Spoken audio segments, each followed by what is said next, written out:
सहनाववतु सहनौ भुनक्तु सह वीर्यं करवावहै तेजस्विनावधीतमस्तु मा विद्विषावहै। ॐ शान्ति शान्ति शान्तिः।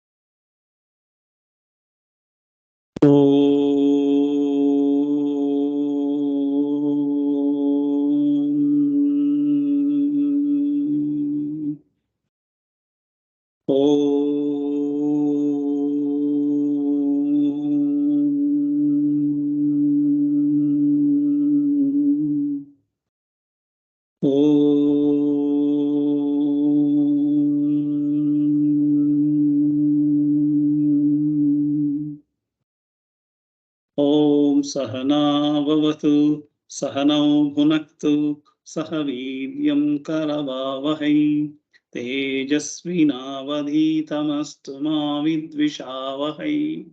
ॐ शान्ति शान्ति शान्तिः।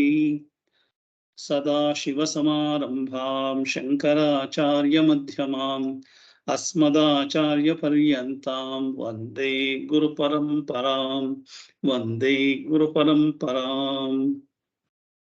ಸೊ ಗೀತೆದು 2 ಧ್ಯಾನ ಶ್ಲೋಕ ಹೇಳೋಣ. ಗೀತಾ ಡಿಸ್ಕೋರ್ಸ್ ಆಗಿರೋದ್ರಿಂದ, ಗೀತಾ ಉಪನ್ಯಾಸ ಆಗಿರೋದ್ರಿಂದ ಗೀತೆದ 2 ಧ್ಯಾನ ಶ್ಲೋಕ ಹೇಳ್ಬಿಟ್ಟು ಮುಂದೆ ಹೋಗೋಣ. ಸರ್ವೋಪನಿಷದೋ ಗಾವೋ ದೋಗ್ಧಾ ಗೋಪಾಲನಂದನಃ ಪಾರ್ಥೋ ವತ್ಸತ್ ಸುಧೀರ್ಭೋಕ್ತಾ ದುಗ್ಧಂ ಗೀತಾಮೃತಂ ಮಹತ್ ವಸುದೇವಸುತಂ ದೇವಂ ಕಂಸಚಾಣೂರಮರ್ದನಂ ದೇವಕೀ ಪರಮಾನಂದಂ ಕೃಷ್ಣಂ ವಂದೇ ಜಗದ್ಗುರುಂ ಕೃಷ್ಣಂ ವಂದೇ ಜಗದ್ಗುರುಂ.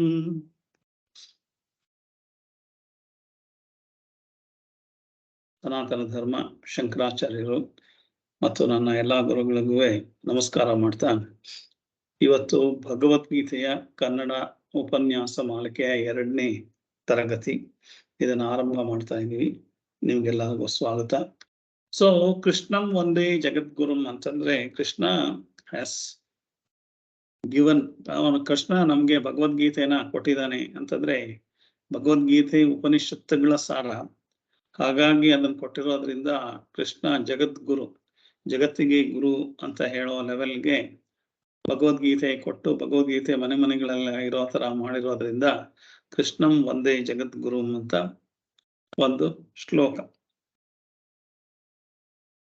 ನಾವು ಭಗವದ್ಗೀತೆ ಓದೋದಕ್ಕೆ ಮುಂಚೆ ಡೈರೆಕ್ಟ್ ಆಗಿ ಭಗವದ್ಗೀತೆನೇ ಶುರು ಮಾಡ್ಬಿಡ್ಬೋದು ಅಂತ ನಿಮ್ಮಲ್ಲಿ ಏನಾದ್ರು ಯಾಕೆ ಮಾಡ್ಲಿಲ್ಲ ಅಂತ ಏನಾದ್ರು ಅನ್ಸಿದ್ರೆ, ಭಗವದ್ಗೀತೆ ಡೈರೆಕ್ಟ್ ಆಗಿ ಶುರು ಮಾಡಕ್ ಆಗಲ್ಲ. ಅದಕ್ಕೆ ಮುಂಚೆ ಅಟ್ಲೀಸ್ಟ್ ಒಂದ್ 4-5 2-3 ಕ್ಲಾಸ್ ಆದ್ರೂ, ಇವತ್ತು 2ನೇ ತರಗತಿ, ಇನ್ನೊಂದು 3 ಅಥವಾ 4ನೇ, ಇನ್ನೊಂದು 1-2 ಅಂದ್ರೆ ಒಟ್ಟು 4 ತರಗತಿಗಳಲ್ಲಿ ನಿಮ್ಗೆ ಕೆಲವಷ್ಟು ವಿಚಾರ ಭಗವದ್ಗೀತೆಯ ಹಿನ್ನೆಲೆಯಾಗಿ ತಿಳ್ಕೋಬೇಕು. ಭಗವದ್ಗೀತೆಗೆ ಒಳಗಡೆ ಎಂಟರ್ ಆಗ್ಬೇಕಾದ್ರೆ ಅದಕ್ಕೆ ಮುಂಚೆ ತಿಳ್ಕೊಳ್ಬೇಕಾಗಿರೋ ಕೆಲವೆಲ್ಲ ವಿಚಾರಗಳನ್ನ ಮೊದಲು ತಿಳ್ಕೊಂಡು ಆಮೇಲೆ ಭಗವದ್ಗೀತೆ ಓದಕ್ ಹೋದ್ರೆ ಅರ್ಥ ಆಗುತ್ತೆ. ಹಾಗಾಗಿ ಇದನ್ನ ನಾವು ಈ ತರಗತಿಗಳನ್ನ ಇಂಟ್ರೊಡಕ್ಟರಿ ಸೆಷನ್ ಅಂದ್ರೆ ಭಗವದ್ಗೀತೆ ಉಪನ್ಯಾಸ ಮಾಡೋದಕ್ಕೆ ಮುಂಚೆ ಮೊದಲು ತಿಳ್ಕೊಳ್ಬೇಕಾಗಿರೋ ವಿಚಾರಗಳು, ಅದ್ರ ಬಗ್ಗೆ ಮಾತಾಡ್ತಾ ಇದೀವಿ. ಇವತ್ತು 2ನೇ ತರಗತಿ. ಈ 3 ಅಥವಾ 4 ಇನ್ನೆರಡು ತರಗತಿಗಳಲ್ಲಿ ಭಗವದ್ಗೀತೆ ಶುರು ಆಗುತ್ತೆ. ಬಟ್ ಅದಕ್ಕಿಂತ ಮುಂಚೆ ಇದು ಬಹಳ ಇಂಪಾರ್ಟೆಂಟ್ ಆಗಿ ತಿಳ್ಕೊಳ್ಬೇಕಾಗಿರೋದು. ಇದು ಫೌಂಡೇಶನ್ ಇದ್ದಾಗ, ಈ ಫೌಂಡೇಶನ್ ಮೇಲೆ ಭಗವದ್ಗೀತೆನ ಅರ್ಥ ಮಾಡ್ಕೊಳ್ಳೋದು ಸುಲಭ ಆಗುತ್ತೆ. ಸೊ ನಾವು ಕಳೆದ ತರಗತಿನಲ್ಲಿ SPH ಅಂತ ನೋಡಿದ್ವು, security, peace and happiness. So ನಾವು ಜೀವನದಲ್ಲಿ ಏನು ಹುಡುಕ್ತಾ ಇದೀವಿ ಅಂತ ನಮ್ಗೆ ಗೊತ್ತಿಲ್ಲದಲ್ಲೇನೆ ನಾವು ಹುಡುಕ್ತಾ ಇದೀವಿ. ಅದು ಹೇಗಾಗುತ್ತೆ ಅಂದ್ರೆ, ಕತ್ಲೆನಲ್ಲಿ ಮಾವಿನಕಾಯಿ ಕಲ್ಲು ಹೊಡೆದ್ರೆ ಅಮಾವಾಸ್ಯೆ ಕತ್ಲೆ ಏನು ಇಲ್ಲ. ನಾವು ಮಾವಿನಕಾಯಿ ಕಲ್ಲು ಹೊಡೆದ್ರೆ ಮಾವಿನಕಾಯಿಗೆ ಕಲ್ಲು ಹೊಡಿತಾ ಇದೀವೋ, ಮಾವಿನ ಮರಕ್ಕೆ ಹೊಡಿತಾ ಇದೀವೋ, ಬೇರೆ ಇನ್ಯಾವ ಕಡೆಗೋ ಹೋಗ್ತಾ ಇದೆಯೋ ಗೊತ್ತಿಲ್ಲ. ಅದು ಮಾವಿನಕಾಯಿ ಬೀಳತ್ತೆ ಅಂತ ಏನು ಹೇಳಕ್ಕಾಗಲ್ಲ. ಯಾವುದೋ ಅದೃಷ್ಟಕ್ಕೆ ಒಂದೋ ಎರಡೋ ಯಾವಾಗ್ಲಾದ್ರು ಬಿದ್ದರೆ ಬೀಳ್ಬೋದು. ಆದ್ರೆ ಕಣ್ಣು ಬಿಟ್ಟು ಬೆಳಕಲ್ಲಿ ಕರೆಕ್ಟ್ ಆಗಿ ಗುರಿ ಇಟ್ಟು ಹೊಡೆಯೋದು ಹೇಗಿದೆ, ಅದು ನಾವು ಸರಿಯಾಗಿ ಮಾಡ್ಬೇಕಾಗಿರುವಂಥದ್ದು. ಆದ್ರೆ ಜೀವನದಲ್ಲಿ ನಾವು ಹುಟ್ಟಿದಾಗಿಂದ ಸಾಯೋ ತನಕ ಏನನ್ನೋ ಹುಡುಕ್ತಾ ಇದೀವಿ. ಆದ್ರೆ ಹುಡುಕ್ತಾ ಇರೋದೆಲ್ಲ ಕತ್ಲೆನಲ್ಲೇ ಹುಡುಕ್ತಾ ಇದೀವಿ. ನಮ್ಗೆ ಕರೆಕ್ಟ್ ಆಗಿ ಜೀವನದಲ್ಲಿ ಏನ್ ಬೇಕು ಅಂತ ಗೊತ್ತಿಲ್ಲ. ಅದೇನ್ ಗೊತ್ತಿದೆ ಅಂತ ಅನ್ನೋದು ಗೊತ್ತಿಲ್ಲ. ಏನ್ ಬೇಕು ಅನ್ನೋದು ಗೊತ್ತಿಲ್ಲ. ಏನ್ ಹುಡುಕ್ತಾ ಇದೀವಿ ಅಂತನೂ ಗೊತ್ತಿಲ್ಲ. ಅದಕ್ಕೋಸ್ಕರ ಲಾಸ್ಟ್ ಕ್ಲಾಸ್ ಅಲ್ಲಿ ನಾವು ಜೀವನದಲ್ಲಿ ಏನ್ ಹುಡುಕ್ತಾ ಇದೀವಿ ಅಂತ. ನಾವು ಅಂದ್ಕೊಂಡಿರೋದು ದುಡ್ಡು, ಕಾಸು, ಮನೆ, ಮಠ, ಆಸ್ತಿ, ಅಂತಸ್ತು, ಅಥವಾ ಫ್ರೆಂಡ್ಸು, ಅಥವಾ ಜನಗಳು, ಅಥವಾ ಸಂಸಾರ, ಇದೆಲ್ಲದನ್ನು ಹುಡುಕ್ತಾ ಇದೀವಿ. ಇದೆಲ್ಲದು ಮಾಡ್ಕೊಂಡ್ರೆ ಏನೋ ಸಿಗುತ್ತೆ ಅಂತ ಅನ್ಬಿಟ್ಟು. ಏನ್ ಸಿಗತ್ತೆ? ಸಂತೋಷವಾಗಿರ್ಬೋದು, ಖುಷಿಯಾಗಿರ್ಬೋದು ಅಂತ. ಆದ್ರೆ ಸಂತೋಷನ ಇದ್ರೊಳಗೆಲ್ಲ ಹುಡುಕ್ತಾ ಇದೀವಿ. ಆಸ್ತಿ, ಮನೆ, ಮಠ, ದುಡ್ಡು, ಕಾಸು, ಅಂತಸ್ತು ಎಲ್ಲಾದ್ರಲ್ಲೂ ಹುಡುಕ್ತಾ ಇದೀವಿ. ಸಂಬಂಧಗಳಲ್ಲಿ ಹುಡುಕ್ತಾ ಇದೀವಿ. ಆದ್ರೆ ಎಲ್ಲಾವುದು ಸ್ವಲ್ಪ ಹೊತ್ತಾದ್ಮೇಲೆ ಅದು ಕಾಣಿಸ್ತಾ ಇಲ್ಲ.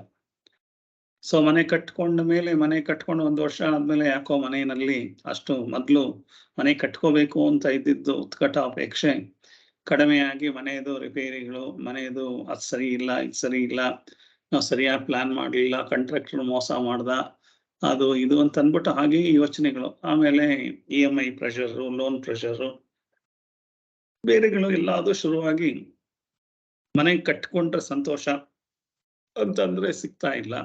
ಮದ್ವೆ ಮಾಡ್ಕೊಂಡ್ರೆ ಸಂತೋಷ ಅಂದ್ರೆ ಒಂದು 6 ತಿಂಗಳು, ವರ್ಷ ಆದ್ಮೇಲೆ ಸೊ ಆಮೇಲೆ ಎಲ್ಲೋ ಹೋಯ್ತಲ್ಲ, ಸಂತೋಷ ಮಾಯ ಆಯ್ತು ಅಂತ.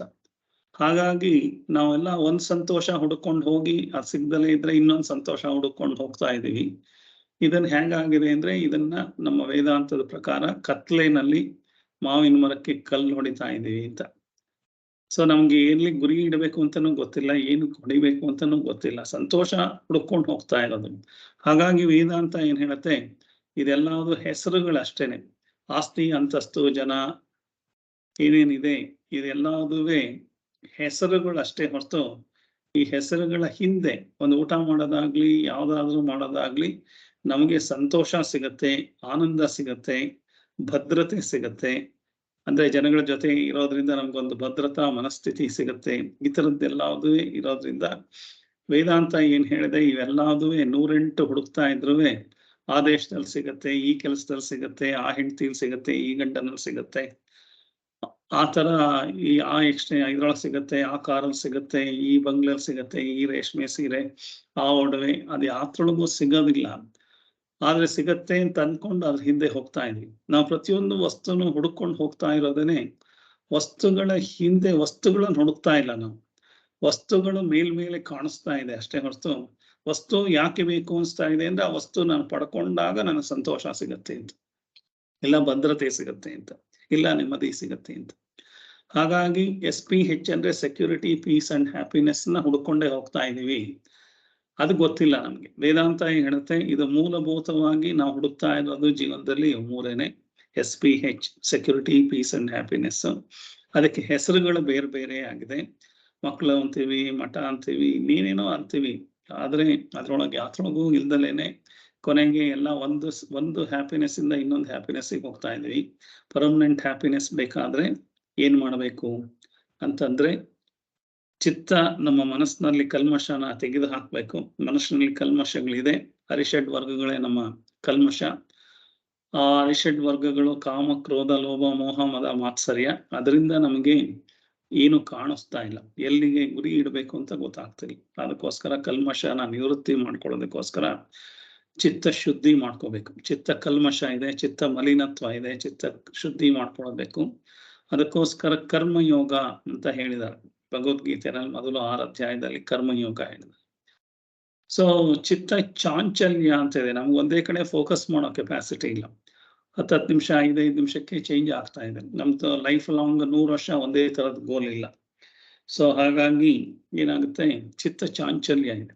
ಚಿತ್ತ ಚಾಂಚಲ್ಯನ, ಚಿತ್ತ ಏಕಾಗ್ರತೆ ಮಾಡ್ಕೊಳ್ಬೇಕಂದ್ರೆ ಉಪಾಸನಾ ಯೋಗ ಅಂತ ಅಂದ್ಬಿಟ್ಟು 2ನೇ 6 ಅಧ್ಯಾಯಗಳನ್ನ ಹೇಳಿದ್ದಾರೆ ಭಗವದ್ಗೀತೆಯಲ್ಲಿ. 18 ಅಧ್ಯಾಯದಲ್ಲಿ ಮೊದಲು 6 ಅಧ್ಯಾಯ ಕರ್ಮಯೋಗಗಳನ್ನು ಹೇಳಿದ್ದಾರೆ. 2ನೇ 6 ಅಧ್ಯಾಯ ಹೆಚ್ಚು ಉಪಾಸನಾ ಯೋಗದ ಬಗ್ಗೆ ಮಾತಾಡಿದ್ದಾರೆ. ಕೊನೆಯ 6 ಅಧ್ಯಾಯ ನಮ್ಮ ಮನಸ್ಸಿಗೆ ಅಜ್ಞಾನದ ಮುಸುಕು ಮುಚ್ಚಿದೆ, ಅಜ್ಞಾನನ ತೆಗಿಬೇಕಾದ್ರೆ ಜ್ಞಾನ ಬೇಕು.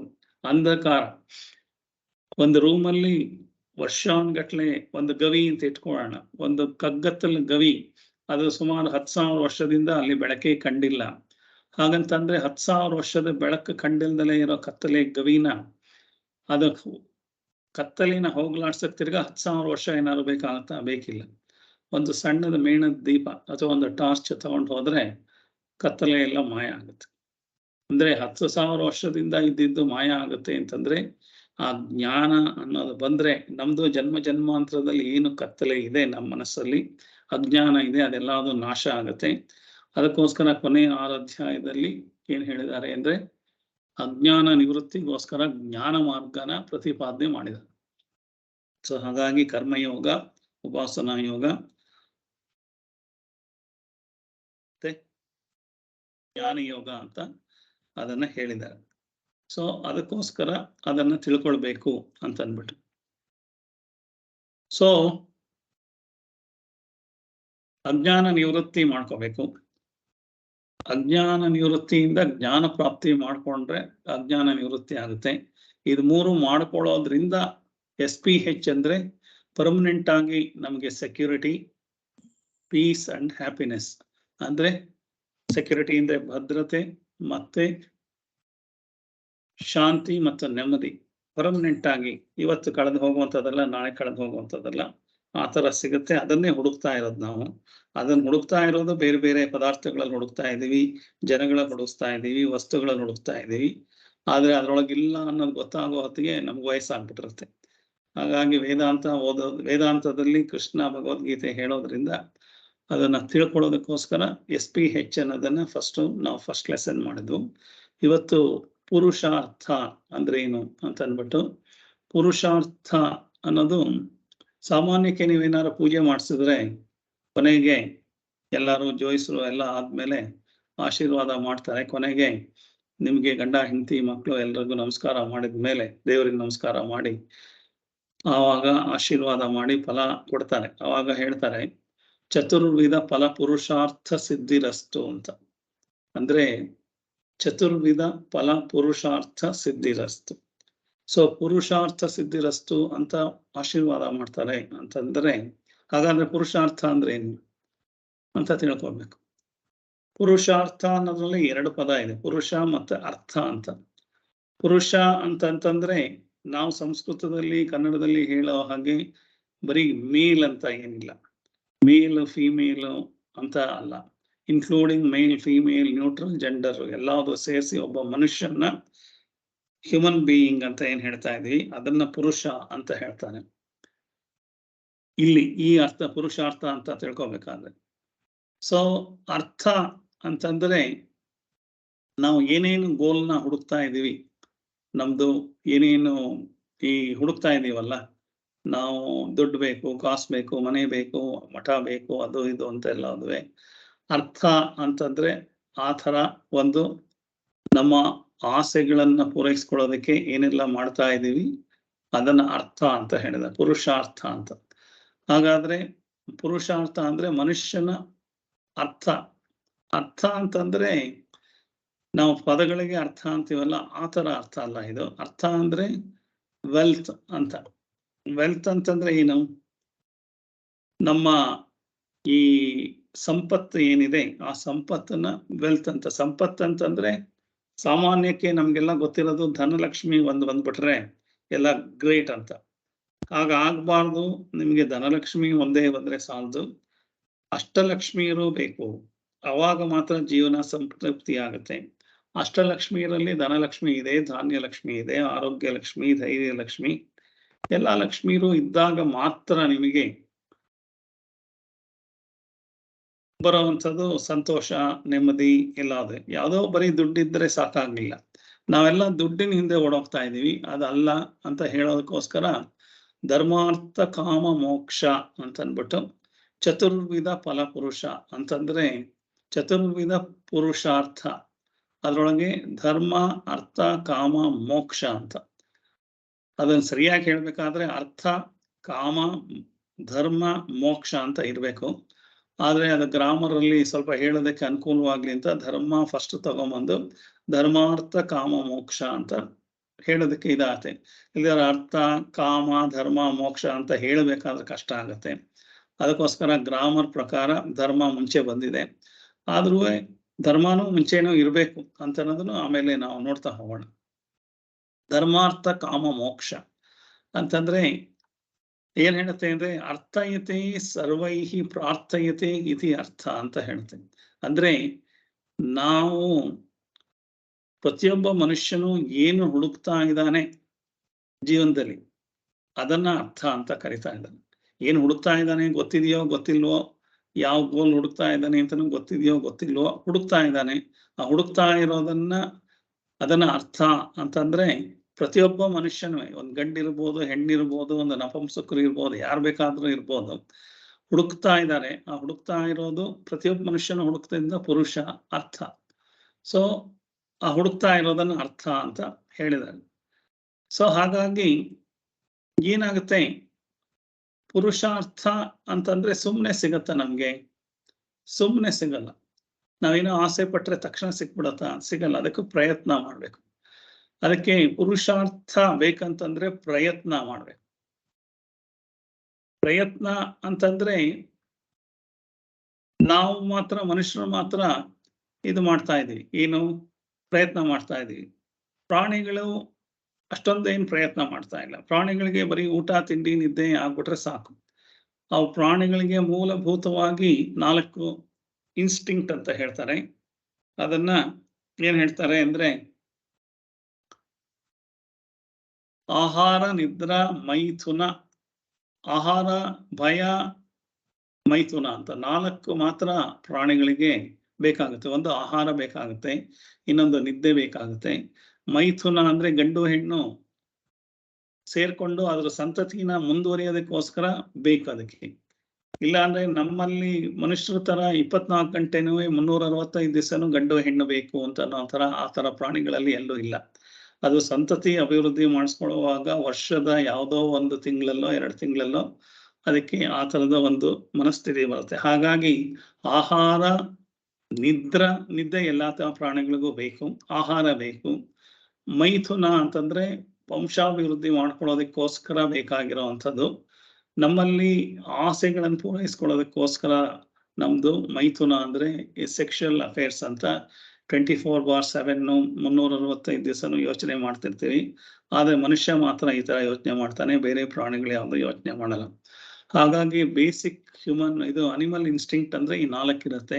ಆಹಾರ, ನಿದ್ರಾ, ಭಯ, ಮೈಥುನ. ಭಯ ಅಂತಂದ್ರೆ ಅದಕ್ಕೂ ಸೆಕ್ಯೂರಿಟಿ. ಜಿಂಕೆಗೆ ಸಿಂಹ ಕಂಡ್ರೆ ಇದು, ಸಿಂಹಕ್ಕೆ ಇನ್ಯಾವುದೋ ಕಂಡ್ರೆ ಭಯ. ಒಂದನ್ನ ಕಂಡ್ರೆ ಒಂದಕ್ಕೊಂದು ಭಯ. ಈ ಭಯ ತಪ್ಪಿಸ್ಕೊಳ್ಳೋದಕ್ಕೂ ಅದು ಓಡಾಡ್ತಾ ಇರುತ್ತೆ. ಸೊ ಆ 4 ಇದೆ. ಆದ್ರೆ ಮನುಷ್ಯನಿಗೆ ಈ 4 ಜೊತೆಗೆ ನಮ್ಗೆ ಒಂದು ಮನಸ್ಸು ಅಂತ ಕೊಟ್ಟಿದ್ದಾನೆ. ಈ ಮನಸ್ಸಲ್ಲಿ ಬುದ್ಧಿ ಶಕ್ತಿ ಕೊಟ್ಟಿದ್ದಾನೆ. ಬುದ್ಧಿ ಶಕ್ತಿನಲ್ಲಿ ಈ ಫ್ರೀ ವಿಲ್ ಅಂತ ಕೊಟ್ಟಿದ್ದಾನೆ. ಫ್ರೀ ವಿಲ್ ಅಂತಂದ್ರೆ ನಾವು ಇಚ್ಛೆ ಮಾಡಿ ಯಾವ್ದನ್ ಬೇಕಾದ್ರೂ ಸಂಪಾದನೆ ಮಾಡ್ಬೋದು. ಆದ್ರೆ ಬೇರೆ ಪ್ರಾಣಿಗಳಿಗೆ ಆ ಇಚ್ಛೆ ಮಾಡೋ ಕೆಪಾಸಿಟಿ ಇಲ್ಲ. ಸೊ ಇಚ್ಛೆ ಮಾಡೋ ಕೆಪಾಸಿಟಿ ಏನಿದ್ರು ಹೊಟ್ಟೆ ಹಸಿದಾಗ ಊಟ ಬೇಕು ಅನ್ಸುತ್ತೆ, ಹೋಗುತ್ತೆ, ಊಟ ಮಾಡುತ್ತೆ. ಆಮೇಲೆ 1 ವಾರ ಊಟ ಇಲ್ದಲೇ ಇದ್ರು ಅದಕ್ಕೇನ್ ಪರವಾಗಿಲ್ಲ. ಒಂದ್ಸಲ ಊಟ ಮಾಡಿದ್ರೆ ಆಮೇಲೆ 1 ವಾರ ತನಕ ಸಿಗ್ದಲೇ ಇದ್ರು ನಡೆಯುತ್ತೆ. ಈ ಸಿಂಹ ಕಾಡಿನಲ್ಲಿರೋದು. ಇಲ್ಲಿ ನಾವು ಮಾಡ್ತಾ ಇರೋ ಪ್ರಾಣಿಗಳ ದನಕ್ಕೆಲ್ಲ ಊಟ ಹಾಕ್ಬೇಕು, ಅದೆಲ್ಲ ಬೇರೆ ವಿಷಯ. ಆದ್ರೆ ಸಾಮಾನ್ಯಕ್ಕೆ ಈ ಮಾಂಸಾಹಾರಿ ಪ್ರಾಣಿಗಳು ಮೊಸಳೆ ಒಂದ್ಸಲ ಊಟ ಮಾಡಿದ್ರೆ ಇನ್ನೊಂದು 15 ದಿವಸ ತನಕನೂ ಬಾಯಿ ಬಿಟ್ಕೊಂಡು ಹಾಗೆ ಇರುತ್ತೆ. ಸಿಂಹಗಳೆಲ್ಲ 1 ವಾರ, 4 ದಿವಸ, 5 ದಿವಸ ಆದ್ರೂ ಒಂದ್ಸಲ ಗಡದ್ದಾಗ ಊಟ ಮಾಡಿದ್ರೆ ತಕ್ಷಣ ಅಲ್ಲಿ ಪಕ್ಕದಲ್ಲೇ ಜಿಂಕೆ ಹೋಗ್ತಾ ಇದ್ರು ತಿನ್ಬೇಕು ಅಂತ ಏನ್ ಅನ್ಸಲ್ಲ. ಹಾಗಾಗಿ ಅದಕ್ಕೆ ಆಸೆಗಳು ಅಂತ ಏನಿಲ್ಲ. ನಮ್ಮಲ್ಲಿ ಆಸೆಗಳು ಅಂತ ಅನ್ನೋದು ಮನುಷ್ಯನಿಗೋಸ್ಕರ ಕಟ್ಟಿಟ್ಟು ಬುದ್ಧಿ. ಯಾತಕ್ಕೆ ಅಂದ್ರೆ ನಮಗೆ ಒಂದು ಬುದ್ಧಿ ಶಕ್ತಿ ಕೊಟ್ಟಿದ್ದಾನೆ, ಮನಸ್ಥಿತಿ ಕೊಟ್ಟಿದ್ದಾನೆ.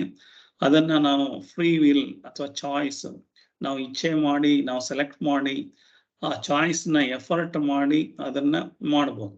ನಮ್ಗೆ ಈ ತರ ಮನೆ ಕಟ್ಕೋಬೇಕಂದ್ರೆ ಆ ತರ ಮನೆ ಕಟ್ಕೋಬಹುದು, ಆ ತರ ಡಿಸೈನ್ ಮಾಡ್ಬೇಕು, ಈ ತರ ಡಿಸೈನ್ ಮಾಡ್ಬೇಕು ಅನ್ನೋದೆಲ್ಲ ಅದು ನಮ್ಗೆ ಇಚ್ಛೆ ಮಾಡೋ ಕೆಪಾಸಿಟಿ ಇದೆ.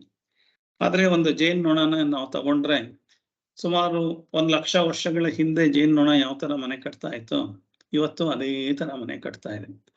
ಅದಕ್ಕೇನು ಹೊಸ ತರ ಮನೆ ಕಟ್ಟಬೇಕು ಅಂತ ಏನು ಯಾವ ಆಸೆನೂ ಬರಲ್ಲ. ಸೊ ಆದ್ರೆ ಅದೇ ತರ ಮನೆ ಕಟ್ಟತ್ತೆ, ಅದೇ ಕೆಲಸ ಬೆಳಗ್ಗೆಯಿಂದ ಸಾಯಂಕಾಲದ ತನಕ, ಹುಟ್ಟದಾಗಿಂದ ಸಾಯೋ ತನಕ ಹಾಗೆ ಮಾಡ್ಕೊಂಡು ಹಾಗೇ ಇದೆ. ಎಲ್ಲಾ ಪ್ರಾಣಿಗಳು ಹಾಗೆ ಇದೆ, ಮನುಷ್ಯ ಮಾತ್ರ ಹಾಗಿಲ್ಲ. ಮನುಷ್ಯ ಯಾವುದೋ ಶಿಲಾಯುಗದಿಂದ ಬಂದ, ಇಲ್ಲಿಗೆ ಬಂದ, ಇವತ್ತಾಗ್ಲೇ ರಾಕೆಟ್, ಮಂಗಳ ಗ್ರಹ, ಈ ತರ ಎಲ್ಲಾವುದು ಅವನಿಗೆ ಕೊಟ್ಟಿರೋ ಬುದ್ಧಿಶಕ್ತಿನ ಉಪಯೋಗಿಸ್ಕೊಂಡು ಮನುಷ್ಯ ಈ ತರ ಮಾಡ್ತಾ ಇದ್ದಾನೆ. ಹಾಗಾಗಿ ನಾವು ಪ್ರಾಣಿಗಳಿಗಿನ್ನ ಭಿನ್ನ.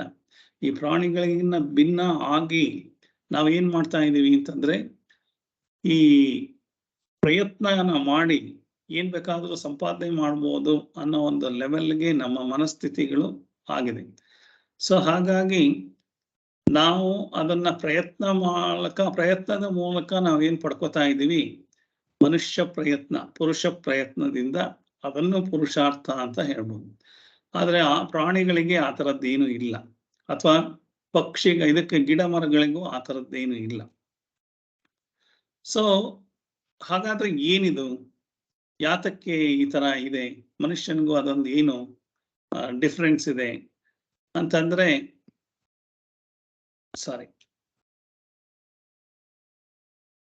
ಒಂದು ಮನುಷ್ಯನಿಗೆ ಏನ್ ಹೇಳ್ತಾರೆ, ಬುದ್ಧಿರ್ಹಿ ತೇಷಾಂ ಅಧಿಕೋ ವಿಶೇಷಃ ಅಂತ ಹೇಳ್ತಾರೆ. ಅಂದ್ರೆ ಏನ್ ಹೇಳುತ್ತೆ ವೇದ ವಾಕ್ಯ, ಆಹಾರ ನಿದ್ರಾ ಭಯ ಮೈಥುನಂಚ ಸಾಮಾನ್ಯಮೇತದ್ ಅಂತಂದ್ರೆ, ಇದು 4 ಸಾಮಾನ್ಯವಾಗಿ ಎಲ್ಲಾ ಪ್ರಾಣಿಗಳು ಇನ್ಕ್ಲೂಡಿಂಗ್ ಮನುಷ್ಯನಿಗೂ ಇರುವಂಥದ್ದು. ಆಹಾರ ನಿದ್ರಾ ಭಯ ಮೈಥುನಂಚ ಸಾಮಾನ್ಯಮೇತದ್ ಬುದ್ಧಿರ್ಹಿ ತೇಷಾಂ ಅಧಿಕೋ ವಿಶೇಷಃ ಅಂತಂದ್ರೆ, ಬುದ್ಧಿ ಅನ್ನೋದೇನಿದೆ, ಈ ಇಚ್ಛೆ ಪಡುವಂತ ಬುದ್ಧಿ ಏನಿದೆ, ಅದನ್ನ ಕಾರ್ಯಗತ ಮಾಡಿಸ್ಕೊಳ್ಳುವಂತ ಬುದ್ಧಿ ಏನಿದೆ, ಅದು ವಿಶೇಷವಾಗಿ ಮನುಷ್ಯ ಪ್ರಾಣಿಗೆ ಮಾತ್ರ ಇದೆ.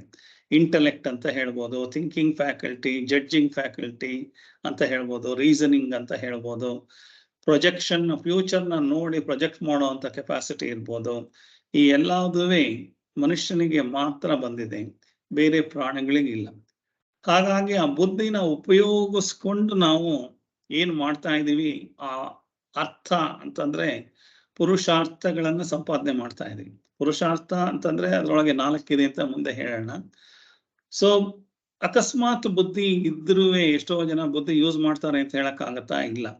ಅವರು ಬುದ್ಧಿಯ ವಿಹೀನಂ ಪಶುಭಿ ಸಮಾನಃ ಅಂತ ಹೇಳಿದ್ದಾರೆ. ಅಂದ್ರೆ ಬುದ್ಧಿನ ಯೂಸ್ ಮಾಡ್ಕೊಳ್ಳೋದಲ್ಲೇ ಇದ್ರೆ ನಾವು ಅನಿಮಲ್ಸ್ ತರನೇ ಇರ್ತೀವಿ. ನಮಗೂ ಪ್ರಾಣಿಗಳಿಗೂ ವ್ಯತ್ಯಾಸ ಇರೋದು ಬರೀ ಬುದ್ಧಿ ಮಾತ್ರ. ಆ ಬುದ್ಧಿನ ಉಪಯೋಗಿಸ್ಕೊಳ್ಳೋದಲ್ಲೇ ಇದ್ರೆ ನಾವು ಪ್ರಾಣಿಗಳ ತರ ಊಟ ನಿದ್ದೆ ಮಾಡ್ಕೊಂಡು ಹಾಗೆ ಇದೀವಿ. ಅದಕ್ಕೂ ನಮಗೂ ಏನು ಡಿಫ್ರೆನ್ಸ್ ಇರಲ್ಲ. ಬುದ್ಧಿ ಉಪಯೋಗಿಸ್ಕೊಂಡ್ರೆ ಮಾತ್ರ ನಾವು ಮನುಷ್ಯರಾಗಕ್ಕೆ ಸಾಧ್ಯ. ಆ ಬುದ್ಧಿನ ಸರಿಯಾದ ಮಾರ್ಗದಲ್ಲಿ ಉಪಯೋಗಿಸ್ಕೊಳ್ಳೋದನ್ನ ಪುರುಷಾರ್ಥದಲ್ಲಿ ಹೇಳ್ತಾ ಹೋಗ್ತಾರೆ, ಹೇಗೆ ಉಪಯೋಗಿಸ್ಕೋಬೇಕು ಅಂತ. ಅದಕ್ಕೆ ನಮ್ಗೆ ಏನಿದೆ ಅದನ್ನ ಮಾಡ್ಬೇಕು. ಫಾರ್ ಎಕ್ಸಾಂಪಲ್, ನಿಮ್ಗೆ ಒಂದು ಎಕ್ಸಾಂಪಲ್ ಇದನ್ನ ಹೇಳಬೇಕು ಅಂತಂದ್ರೆ, ಪ್ರಾಣಿಗೂ ಮನುಷ್ಯನಿಗೂ ಒಂದು ನಾಯಿದು ಕಾಂಪಿಟೇಷನ್ ಇಟ್ಟಿದ್ದಾರೆ ಅಂತ ಇಟ್ಕೊಳ್ಳೋಣ. ಯಾವುದೋ ಪ್ಯಾಲೇಸ್ ಗ್ರೌಂಡ್ ಅಲ್ಲ ಏನೋ ನಾಯಿಗಳಿಗೆ ಕಾಂಪಿಟೇಷನ್, ಏನೇನ್ ಮಾಡುತ್ತೆ ಅದೆಲ್ಲ ಟ್ರೈನಿಂಗ್ ಏನೇನ್ ಮಾಡಿದ್ದಾರೆ ಅದನ್ನೆಲ್ಲ ಮಾಡೋದು ಅಂತ. ಸೊ ಕೊನೆಗೆ 100 ನಾಯಿ ಬಂದಿದ್ರೆ ಒಂದು 3 ನಾಯಿಗೆ first prize, second prize, third prize ಅಂತ ಕೊಡ್ತಾರೆ ಅಂತ ಇಟ್ಕೊಳ್ಳೋಣ. ಸೊ ನಾಯಿನ ತಗೊಂಡ್ ಹೋಗಿ ಅದೆಲ್ಲ ಸ್ಟ್ಯಾಂಡ್ ಬೇರೆ ಇಟ್ಟಿರ್ತಾರಲ್ಲ, ಫಸ್ಟ್ ಪ್ರೈಸ್ ಬಂದವ್ರಿಗೆ ಮೊದಲನೇ ಮೆಟ್ಲು, 2ನೇ ಮೆಟ್ಲು, 3ನೇ ಮೆಟ್ಲು. 3ನೇ ಮೆಟ್ಲು ಬಂದವ್ರಿಗೆ ವೆರಿ ಫಸ್ಟ್ ಪ್ರೈಸ್ ಮೇಲೆ ನಿಲ್ಸಿ ಕೆಳಗೆ ನಿಲ್ಸೋತರ. ಸೊ ಆ ತರ ನಾಯಿನೂ ನಿಲ್ಸಿದ್ದಾರೆ ಅಂತ ಅಂದ್ರೆ, ನಾಯಿಗೆ ಏನಾದ್ರು ಅನಿಸ್ತಾ ಇದೆಯಾ? ನಾಯಿಗೆ ಫಾರ್ ಎಕ್ಸಾಂಪಲ್ ಗೋಲ್ಡ್ ಮೆಡ್ಲ್ ನನಗೆ ಬಂದಿದೆ ಅಂತ ಫಸ್ಟ್ ಮೆಟ್ಲಲ್ಲಿ ಇರೋದು, 2ನೇ ಮೆಟ್ಲಲ್ಲಿ ಇರೋದಕ್ಕೆ ಸಿಲ್ವರ್, 3ನೇ ಮೆಟ್ಲಲ್ಲಿ ಇರೋದಕ್ಕೆ ಬ್ರಾನ್ಸ್ ಮೆಡಲ್ ಬಂದಿದೆ ಅಂತಂದ್ರೆ, 3 ನಾಯಿಗಳಿಗೂ ಅದೇನು ಕಿರೀಟ ಏನಿಲ್ಲ, ಅದಕ್ಕೇನು ಖುಷಿ ಆಗ್ತಾ ಇಲ್ಲ, ಏನೂ ಆಗ್ತಾ ಇಲ್ಲ. ಏನೋ ಹತ್ತು ಅಂತ ಹೇಳ್ತಾ ಇದ್ದಾರೆ, ಹತ್ತುತ್ತಾ ಇದೆ. ಆದ್ರೆ ಆ ನಾಯಿಗಳಿಗೆ ಯಾವ ಸುಪೀರಿಯಾರಿಟಿ ಕಾಂಪ್ಲೆಕ್ಸು ಇಲ್ಲ, ಇನ್ಫೀರಿಯಾರಿಟಿ ಕಾಂಪ್ಲೆಕ್ಸು ಇಲ್ಲ. ಅದೇ ಮನುಷ್ಯ, ನಾವು 3 ಜನ ಒಂದೇ ಹೋದ್ರೆ 3 ಜನಕ್ಕೆ ಫಸ್ಟ್ ಸೆಕೆಂಡ್ ಪ್ರೈಸ್ ಬರ್ತಿದ್ದ ಹಾಗೆ ಫಸ್ಟ್ ಪ್ರೈಸ್ ಬಂದವನು ಬಹಳ ಬೀಗ್ತಾ ಇರ್ತಾನೆ, ಸೆಕೆಂಡ್ ಪ್ರೈಸ್ನವನು ನನಗೆ ಬರ್ಲಿಲ್ವಲ್ಲ ಅನ್ಕೋತಾ ಇರ್ಬೋದು, ಥರ್ಡ್ ಪ್ರೈಸ್ನವ್ರು ಅಷ್ಟಾರು ಸಿಕ್ತಲ್ಲ ನನಗೆ ಅನ್ಕೋತಾ ಇರ್ಬೋದು. ಹಾಗೆ ಮನುಷ್ಯನಿಗೆ ಬೇರೆ ಬೇರೆ ತರ ಎಲ್ಲದೂ ಈ ತರದ ಮನಸ್ಸು ಇರೋದ್ರಿಂದ, ಬುದ್ಧಿ ಇರೋದ್ರಿಂದ ಆ ತರ ಎಲ್ಲ ಆಗ್ತಾ ಇದೆ. ಆದ್ರೆ ಪ್ರಾಣಿಗಳೇ ಮನಸ್ಥಿತಿನಲ್ಲಿದ್ರೆ ಆ ನಾಯಿಗೆ ಏನು ಅನ್ನಿಸ್ತಾ ಇಲ್ಲ, ನನ್ ಗೋಲ್ಡ್ ಮೆಡಲ್ ಬಂದಿದೆ, ನನ್ ಸಿಲ್ವರ್ ಮೆಡಲ್ ಬಂದಿದೆ, ಏನೂ ಬಂದಿಲ್ಲ. ಆದ್ರೆ ಯಾರಿಗ್ ಬರ್ತಾ ಇದೆ ಅಲ್ಲಿ? ನಾಯಿಗೇನು ಖುಷಿ ಆಗ್ದಲೇ ಇದ್ರು ಆ ಗೋಲ್ಡ್ ಮೆಡಲ್ ತಗೊಂಡಿರೋ ನಾಯಿ ಓನರ್ಗೆ ಖುಷಿ ಆಗ್ತಾ ಇದೆ. ಅಲ್ಲಿ 3 ಜನ ನಿಂತಿದ್ರೆ, ಎಲ್ಲೋ ಹೊರಗಡೆ ದೂರದಲ್ಲಿ ನಿಂತಿದ್ರೆ ಆ ನಾಯಿ ಓನರ್ಗೆ ಖುಷಿ ಆಗ್ತಾ ಇದೆ, ನಾಯಿ ಓನರ್ಗೆ ಸಂತೋಷ ಆಗ್ತಾ ಇದೆ. ಸೊ ಮನುಷ್ಯ ಗೆದ್ದಿರೋದು, ಓಡಿರೋದು, ಮಾಡಿರೋದು, ಸರ್ಕಸ್ ಮಾಡಿರೋದು ಎಲ್ಲಾವುದು ನಾಯಿನೇ ಮಾಡಿದ್ರು ಇವನಿಗೆ ಖುಷಿ. ಸೊ ಈ ಖುಷಿ ಆಗ್ತಾ ಇರೋದಿಲ್ಲ ಯಾಕೆ ಅಂತಂದ್ರೆ, ಈ ಮನುಷ್ಯನ ಇನ್ಸ್ಟಿಂಕ್ಟ್ ಅಂದ್ರೆ ಈ ಮನುಷ್ಯನಿಗೆ ಅಡಿಷನಲ್ ಏನಿದೆ ಈ ಬುದ್ಧಿಯಿಂದ ಈ ತರ ಆಗ್ತಾ ಇದೆ. ಸೊ ಬುದ್ಧಿಯಿಂದ ಖುಷಿನೂ ಆಗುತ್ತೆ, ಅಕಸ್ಮಾತ್ ಸೋತೋದ್ರೆ ದುಃಖ ಆಗುತ್ತೆ. ಈ ತರ ನಾಯಿ ಸೋತೋದ್ರೆ ದುಃಖ ಆಗುತ್ತೆ, ನಾಯಿ ಗೆದ್ರೆ ಸುಖ ಆಗುತ್ತೆ. So superiority complex, inferiority complex ನಾನೆಲ್ಲ ಗೆದ್ದಿದ್ದು, ನಾನ್ ಗೆದ್ದಿಲ್ಲ ಅಂದ್ರೂ ನಾಯಿ ಗೆದ್ದಿರೋದ್ರಿಂದ ನನಗೆ ಇದಾಗ್ತಾ ಇದೆ ಅಂತ ಈ ತರ ಏನೇನೋ ಹುಡ್ಕೊಂಡು ನಾನು ಖುಷಿ ಪಡಕ್ ಹೋಗ್ತಾ ಇದ್ದೀನಿ. ಇದು ಒಂದ್ ಎಕ್ಸಾಂಪಲ್. ಆದ್ರೆ ವೇದಾಂತ ಏನ್ ಹೇಳುತ್ತೆ, ನೀನು ಏನ್ ಹುಡುಕ್ತಾ ಇದೀಯ ಅಂದ್ರೆ 4 ವಿಧವಾದ ಸಂತೋಷಗಳು ಅಂತಂದ್ರೆ ಅರ್ಥ ಅಂತಂದ್ರೆ ಅದನ್ನ ಹೇಳ್ತಾ ಇದ್ದಾರೆ, ಅದನ್ನ ಚತುರ್ವಿಧ ಪುರುಷಾರ್ಥ ಅಂತ. ಸೊ ಏನ್ ಹೇಳ್ತಾರೆ, ನಮಗೆ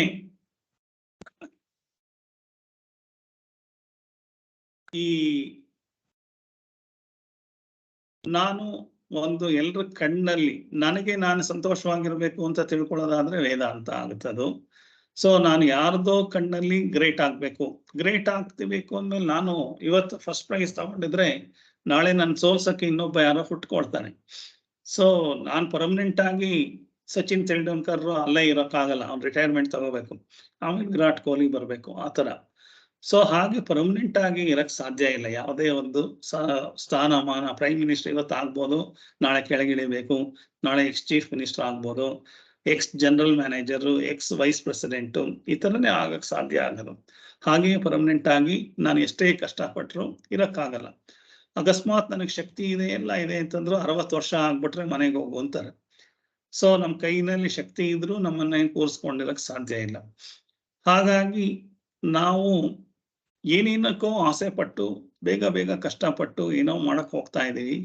ಸೊ ಇಷ್ಟೇ ವಯಸ್ಸಲ್ಲಿ ಹೀಗೆಲ್ಲ ಮಾಡ್ಬೇಕು ಅಂತ ನಾವು ಹೋಗ್ತಾ ಇದ್ರು ಯಾತಕ್ಕೆ ಈ ಚತುರ್ವಿಧ ಫಲಪುರುಷಾರ್ಥ ಅಂತಂದ್ರೆ ಏನ್ ಹೇಳ್ತಾ ಇದ್ದಾರೆ ಅಂದ್ರೆ, ಅದ್ರೊಳಗೆ ಧರ್ಮ, ಅರ್ಥ, ಕಾಮ, ಮೋಕ್ಷ ಅಂತ. ಮೊದಲು ಅರ್ಥ ಅಂತ ಹೇಳ್ತಾರೆ. ಅರ್ಥ ಅಂದ್ರೆ ದ್ರವ್ಯ ಸಂಪಾದನೆ, ದುಡ್ಡು. ನಮ್ಗೆ ಏನೇ ಜೀವನದಲ್ಲಿ ಮಾಡ್ಬೇಕಾದ್ರೆ ನಾವೇ ಮಾಡ್ಕೊಂಡಿರುವಂತ, ಮನುಷ್ಯನೇ ನಿರ್ಮಾಣ ಮಾಡ್ಕೊಂಡಿರುವಂತದ್ದು ಹಣ. ದೇವರೇನು ನಿರ್ಮಾಣ ಮಾಡಿಲ್ಲ. ಆದ್ರೆ ದೇವರು ಬಾಕಿದೆಲ್ಲ ಪ್ರಪಂಚದಲ್ಲಿರೋ ಎಲ್ಲಾ ವಸ್ತುಗಳು, ಎಲ್ಲ ಪಂಚಭೂತಗಳು, ಬೆಟ್ಟ ಗುಡ್ಡ, ಕಾಡು, ಮನೆ, ಸೈಟು ಎಲ್ಲದನ್ನು ಮಾಡಿದ್ದಾನೆ. ಆದ್ರೆ ಮನುಷ್ಯ ಮಾಡಿರೋದಕ್ಕೆ ಜಾಸ್ತಿ ಬೆಲೆ, ದೇವ್ರು ಮಾಡಿರೋದಕ್ಕೆ ಏನು ಬೆಲೆನೇ ಇಲ್ಲ. ಆ ಲೆವೆಲ್ಗೆ ನಾವು ಯೋಚನೆ ಮಾಡ್ತಾ ಇದೀವಿ. ಮನುಷ್ಯ ಮಾಡಿರೋ ದುಡ್ಡು, ನಾವು ಏನೆಲ್ಲ ಕಷ್ಟಪಡ್ತಾ ಇದೀವಿ ಅಂದ್ರೆ ದುಡ್ಡು ಸಂಪಾದನೆ ಮಾಡಕ್ ಕಷ್ಟಪಡ್ತಾ ಇದೀವಿ. ಅರ್ಥ ಸಂಪಾದನೆ. ಸೊ ಧರ್ಮಾರ್ಥ ಕಾಮ ಮೋಕ್ಷದಲ್ಲಿ ಅರ್ಥದ ಬಗ್ಗೆ ಫಸ್ಟ್ ತಿಳ್ಕೊಳ್ಳೋಣ. ಅರ್ಥ ಸಂಪಾದನೆ ಮಾಡೋದು ಯಾತಕ್ಕೆ ಅಂದ್ರೆ, ಹೆಚ್ಚು ದುಡ್ಡು ತಗೊಂಡ್ರೆ ನಾವು ಹೆಚ್ಚು ಇದಾಗಿರ್ಬೋದು, ಹೆಚ್ಚು ನಾನು ಸೆಕ್ಯೂರ್ಡ್ ಆಗಿರ್ಬೋದು, ಅಂದ್ರೆ ನನಗೆ ಭದ್ರತೆ ಜಾಸ್ತಿ ಇದೆ, ಹೆಚ್ಚು ಮಾಡ್ಕೊಳ್ಳೋದ್ರಿಂದ ಬೇಕಾಸ್ಟ್ ಇದೆ ಅಂತ. ಸೊ ಯಾವ ತರ ಬೇಕಾಷ್ಟು ತರ ಇನ್ಶೂರೆನ್ಸ್ ತಗೋಬಹುದು. ಫಾರ್ ಎಕ್ಸಾಂಪಲ್, ಎಲ್ಲ ಆಸ್ತಿ ಸಂಪಾದನೆ ಮಾಡಿದ್ಮೇಲೆ ಏನ್ ಮಾಡ್ಬೇಕಾಗತ್ತೆ, insurance, car insurance, house insurance, burglar insurance, ಕಳ್ಳರು ಬಂದ್ರೆ ಇನ್ಶೂರೆನ್ಸು, ಆ ಇನ್ಶೂರೆನ್ಸು, ಈ ಇನ್ಶೂರೆನ್ಸು ಅಂತ. ಸೊ ಆಕ್ಸಿಡೆಂಟ್ ಇನ್ಶೂರೆನ್ಸು, ಮೆಡಿಕ್ಲೈಮ್ ಇನ್ಶೂರೆನ್ಸು, ಈ ತರ ದುಡ್ಡು ಬಂದ ಮೇಲೆ ದುಡ್ಡನ್ನ ಪ್ರೊಟೆಕ್ಟ್ ಮಾಡೋದಕ್ಕೆ ಇನ್ಶೂರೆನ್ಸ್ ಅಂತ ಅಂದ್ಬಿಟ್ಟು ಭದ್ರತೆ ಸಿಗುತ್ತೆ ಅಂತ ದುಡ್ಡು ಹುಡ್ಕೊಂಡು ಹೋಗಿದ್ದು. ಆದ್ರೆ ಭದ್ರತೆ ಸಿಕ್ಲಿಲ್ಲ. ಆ ಭದ್ರತೆ ಏನಂದ್ರೆ, ಆ ದುಡ್ಡು ಸಂಪಾದನೆ ಮಾಡಿರೋದನ್ನ ಆ ದುಡ್ಡಿಗೆ ತಿರ್ಗಾ ಭದ್ರತೆ ಒದಗಿಸ್ತಾ ಇದೀವಿ ಇನ್ಶೂರೆನ್ಸ್ ಮುಖಾಂತರ. ಸೊ ನಾವ್ಗೆ ಮೊದಲು ಶುರು ಮಾಡಿದ್ದು ಭದ್ರತೆ ಸಿಗುತ್ತೆ ಅಂತ. ಈಗ ಏನಾಯ್ತು, ಒಂಥರ ರಾಮಾಯಣ ತರ ಒಂದಾದ್ಮೇಲೆ ಒಂದು.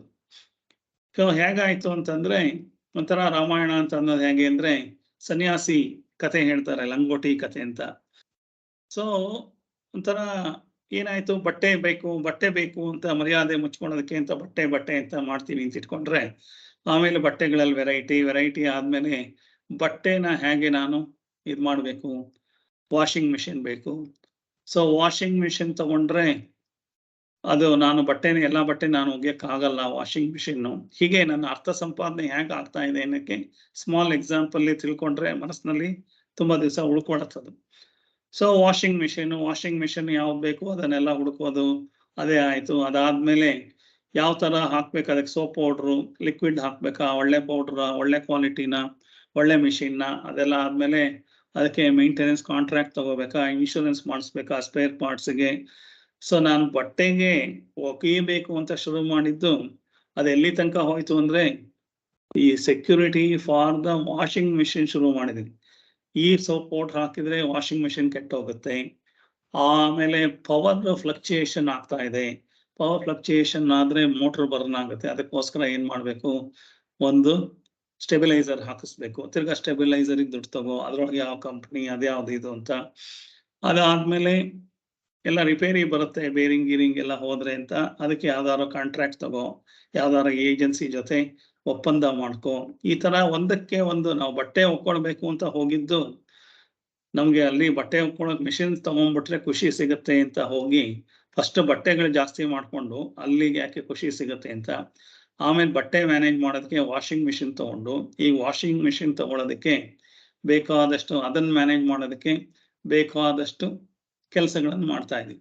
ಹೀಗೆ ನಾವು ಮೊದಲು ಒಂದು ಹುಡ್ಕೊಂಡು ಹೋಗ್ತೀವಿ, ಅದಾದ್ಮೇಲೆ ಅದಕ್ಕೆ ಸಿಗಲ್ಲ, ಅದನ್ನ ಮ್ಯಾನೇಜ್ ಮಾಡೋದಕ್ಕೆ ಇನ್ನೊಂದು.